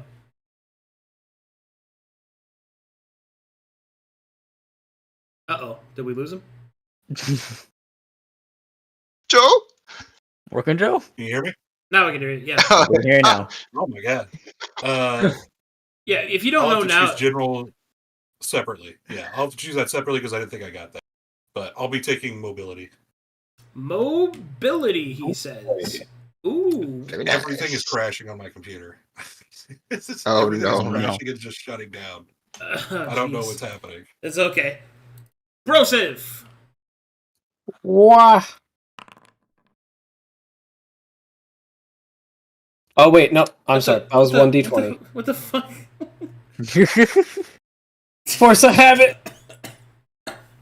Force of habit. What? To roll 1d20. Yeah, I deserve that. Fair enough, I guess. That's fuck. All right, this level you get Incredible Charge. Would you like to tell the good people what that does? I'm Brass Vanguard, not chosen. Huh? Oh, your entire character sheet says chosen to me. Did you not change it? Oh, I changed the features, but not the. Yeah, you didn't change the feature tracker. I didn't know I could do that. I will do that later, and not now. Yeah, okay. We'll just tell the people what you get this level instead. Yeah, I get Tower of Marble and Brass, which everyone's going to hate. At the start of your turn, you may spend 250 gold. If you do, increase the DC of spells you hardcast or critical threshold of your weapon by 1. You can repeat this effect up to a number of times equal to your proficiency modifier. These effects last for 1 round, meaning I can spend 250 gold to increase my crit threshold by 1 for 1 round, up to 1,000 gold to crit on a 15? Yeah, 15. Yeah. Expensive. If I want to burn 1,000 gold a turn. Yeah, just keep that Dragon's Pride in check. Yeah. Just don't remind him. Just don't. No, I'm tracking. Next Dragon's up Pride. is Elias. Oh, and I'm taking It's Pride your Prejudice boy. and a +2 strength for feet. Oh. Well, you can make those changes yourself. I don't want to fuck with your token right now. That's fine. Yeah, baby. Woo! Hey, Oh, fat. That's what we like to see. Hey, All get right, a good buzz Elias. going. Hey, Elias, would you like to explain to everybody what your ability, A Good Buzz Going, does? I'm a raging, violent alcoholic. Whenever an enemy hits me, I can attack them with my battle mug as a triggered action. If this attack hits and deals damage, you deal additional damage equal to the heft of the weapon that struck you. If you are a monk, you may use an unarmed strike instead. If you do, you add half the damage you took or the heft of the weapon, whichever is higher. Nice. Alright, and what feats did you choose this level? Also, I'm doing this. Oh, Jesus. Hold on, let me zoom in. Alright, I don't have the portrait of that, but here, look at that. There he is. Look at him. Whoa. Whoa. Is that your new hybrid form? Yep. Oh my god. It's so much, dude. Is that the Tiger of Twist River? Is that the Tiger of Twist River? When we say crouching tiger, we don't mean that much crouching. And we also got this one. Oh, the full version. Oh, The full tiger. Oh, warrior cat's ass motherfucker. Meow. Oh my god. Could I please have the feats that you can choose while you're showing off? No. Your bot? Look at it. No. Look at it. Ice's token's so big. No, look at it. Look at my glistening muscles. Should I be funny, Nara? Should I do the funny thing? Do whatever sparks joy. Yeah? Yeah, just go. I don't think you can make a bad choice at this point. Yeah, okay. I forget, can you use your general feat on a class feat? No, not on a class feat. Damn. Does... whatchamacallit? Journeyman Specialist, the equipment expertise, can you put that on a weapon? Yeah. Then I'll take that and put it on my quarterstaff. Okay. And I guess I'll put the physical attribute from it into con. Excellent. And then I'll use my martial feat on, I gotta take flames in my hands. Oh, shit, yeah, dude. The false fire from the alcoholic. Let's go. I had the revelation that the best thematic way to keep my Way of the Sun in some way is to shoot fucking fire. Very good. I approve completely. Hadouken! PK fire! PK fire! PK fire! You should call that Hadouken spam. Just Hadouken. Yeah, exactly. Hadouken spam. Tatsumaki Senpu! Alright, Cleveland. Yes? It is your turn. I know much Cleveland Downs, and I'm proud to be right back in my hometown. Which is why we level up now. Okay, tell me your magic feats, please. For my advanced magic feat, I'm going to be taking Greater Divine Apotheosis. Okay. And for the general feat, I'm going to be taking Journeyman Specialist, putting the +1 into Constitution, and using it to gain the Mastery of Splint. And to go over what those do, Journeyman Specialist. Okay. There you go. Yeah, because I already had Amateur. And just read off what those do. Great Divine Apotheosis. Whenever I would gain exposure, reduce the amount of exposure I would gain by 1 by an additional amount. This ability can be active a total number of times equal to my character level per long rest. And my Apotheosis lasts 1 minute instead of 3 rounds when it is triggered. Additionally, whenever I would reach 15 exposure, I gain a ley line form, chosen when I first entered this state. And for the Splint Mastery, which I now have, I have Withstand. While wearing this armor, you ignore the first critical hit you receive in a combat. Yay. Soon. Alright, at 8th level, at Crewmancer, you give Sanguine Font. I'll type that up for you. Yes, this is why we level up now. Josh.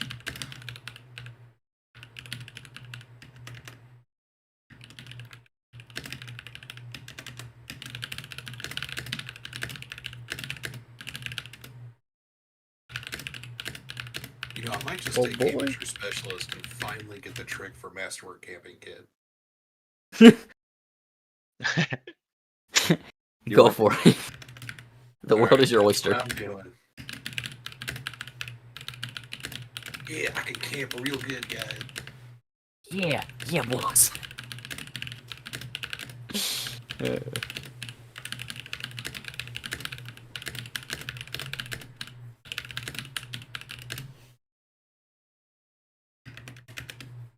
Just give me a second. Yeah. Oh. Hold on, what would the chicken camp kit give you? Oh, it gives you that. It's like immunity from weather effects. Yeah, the one that I had taken for a trip The one to the that we north. could have used forever ago. Well, no, I had that during the trip to the We've got north. it now. Who had that? I had You that. didn't have that. I had that, You yeah. had that. You absolutely had that. I had that, and then I retrained out of it because I retrained out of everything. Oh, I was going to say, if you've I got didn't it, take I silence. might as well just take it. Yeah, no, I had it. We just stopped needing it. I Yes, took it and for the whenever you push. don't need a feed slot, you immediately train out of it. Yes. You think that might be a waste then? I might just go ASI. I think you should go. I don't think it's going to be a waste. I think you should go ASI, personally. But Don't listen to the min-maxers. ASIs are cringe, and for people who don't want to decide and consume all that about excrement. what they want to do with their fucking general. vampire. Talk about min-maxing ass bitch. I don't see a single ASI in my build. I don't see a heartbeat either. I don't see a face in your build. I don't see who asked. I love you guys. Or I might be cheeky and just get Amateur Explorer and then get proficiency in sleight of hand. Explorer. I don't think you can get Amateur Explorer. Yeah? Why not? Yeah, it is a Hold wanderer. on. Oh, I am a wanderer. Dang it. Yeah, you are a wanderer. Yeah. I'm a wanderer. Which is why around. Which is why you get You know, I Amateur have a Specialist and get the equipment trick in the camping kit. I have a feeling Yeah, you're going to be yeah. Billy Siege. Alright, here we go. I'll be the specialist. Oh. And the... Right. 8th level Crewmancer gets Sanguine Font. Bleed damage triggers at the start of the turn for bleed damage you deal to enemies while they are in the dying state. Whenever you would kill an enemy within 10 feet, you may also do one of the following. Heal yourself hit points equal to your character level. Cast a blood spell up to a spell level equal to your proficiency modifier. Reduce your exposure by an amount equal to the enemy's constitution modifier. Or restore a lost spell slot. If an enemy died from bleed damage you controlled, you may instead activate 2 of the above effects instead. Oh, That's a You get 2 spell crazy slots, like do it change. twice. Wait, Well, no, yeah, he can. like, He to activate can. 2 of the above means that I can't stack all one option. I have to choose 2 of them. 2 different ones. You can cast a 4th level and. Ooh. You can combo this that. ability only triggers once per round. Does that include defeated? So if an enemy falls down and starts No, bleeding defeated out? is not killed. It's Okay. died. It has to die. So to get 2, an enemy has to die from his bleed, because his bleed triggers at the start of a dying creature's turn. Oh gosh, why don't we have a fucking revenge in the party? Yeah, why don't we have one? I miss you, Fabio. Gosh. Alrighty, there we go. You guys are level. That's all of us. Woo!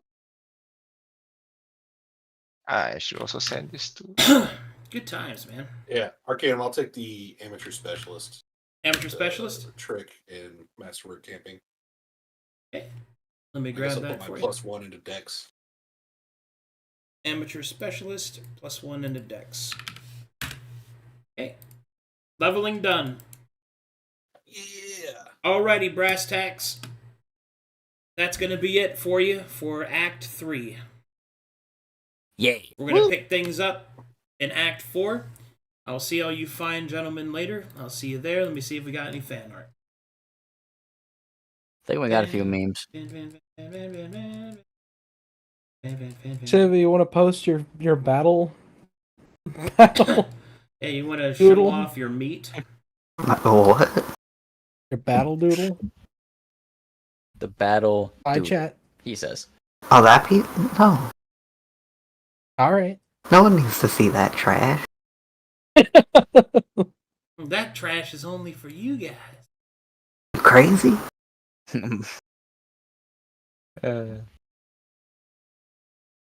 Okay, let's see. Trying to do the math on my focus. Not adding up. Janice to Billy. But that's really dumb. But he's so cool. But that's so dumb. No, you can't just run in and bomb the place. I really do have a lot of cool uncles, don't I?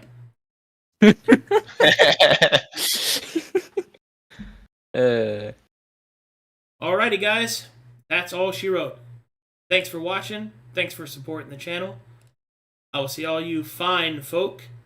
Well, in Act 4 for those here. Bye-bye, everybody. Stop Arcadum. Bye bye. Please. Bye bye.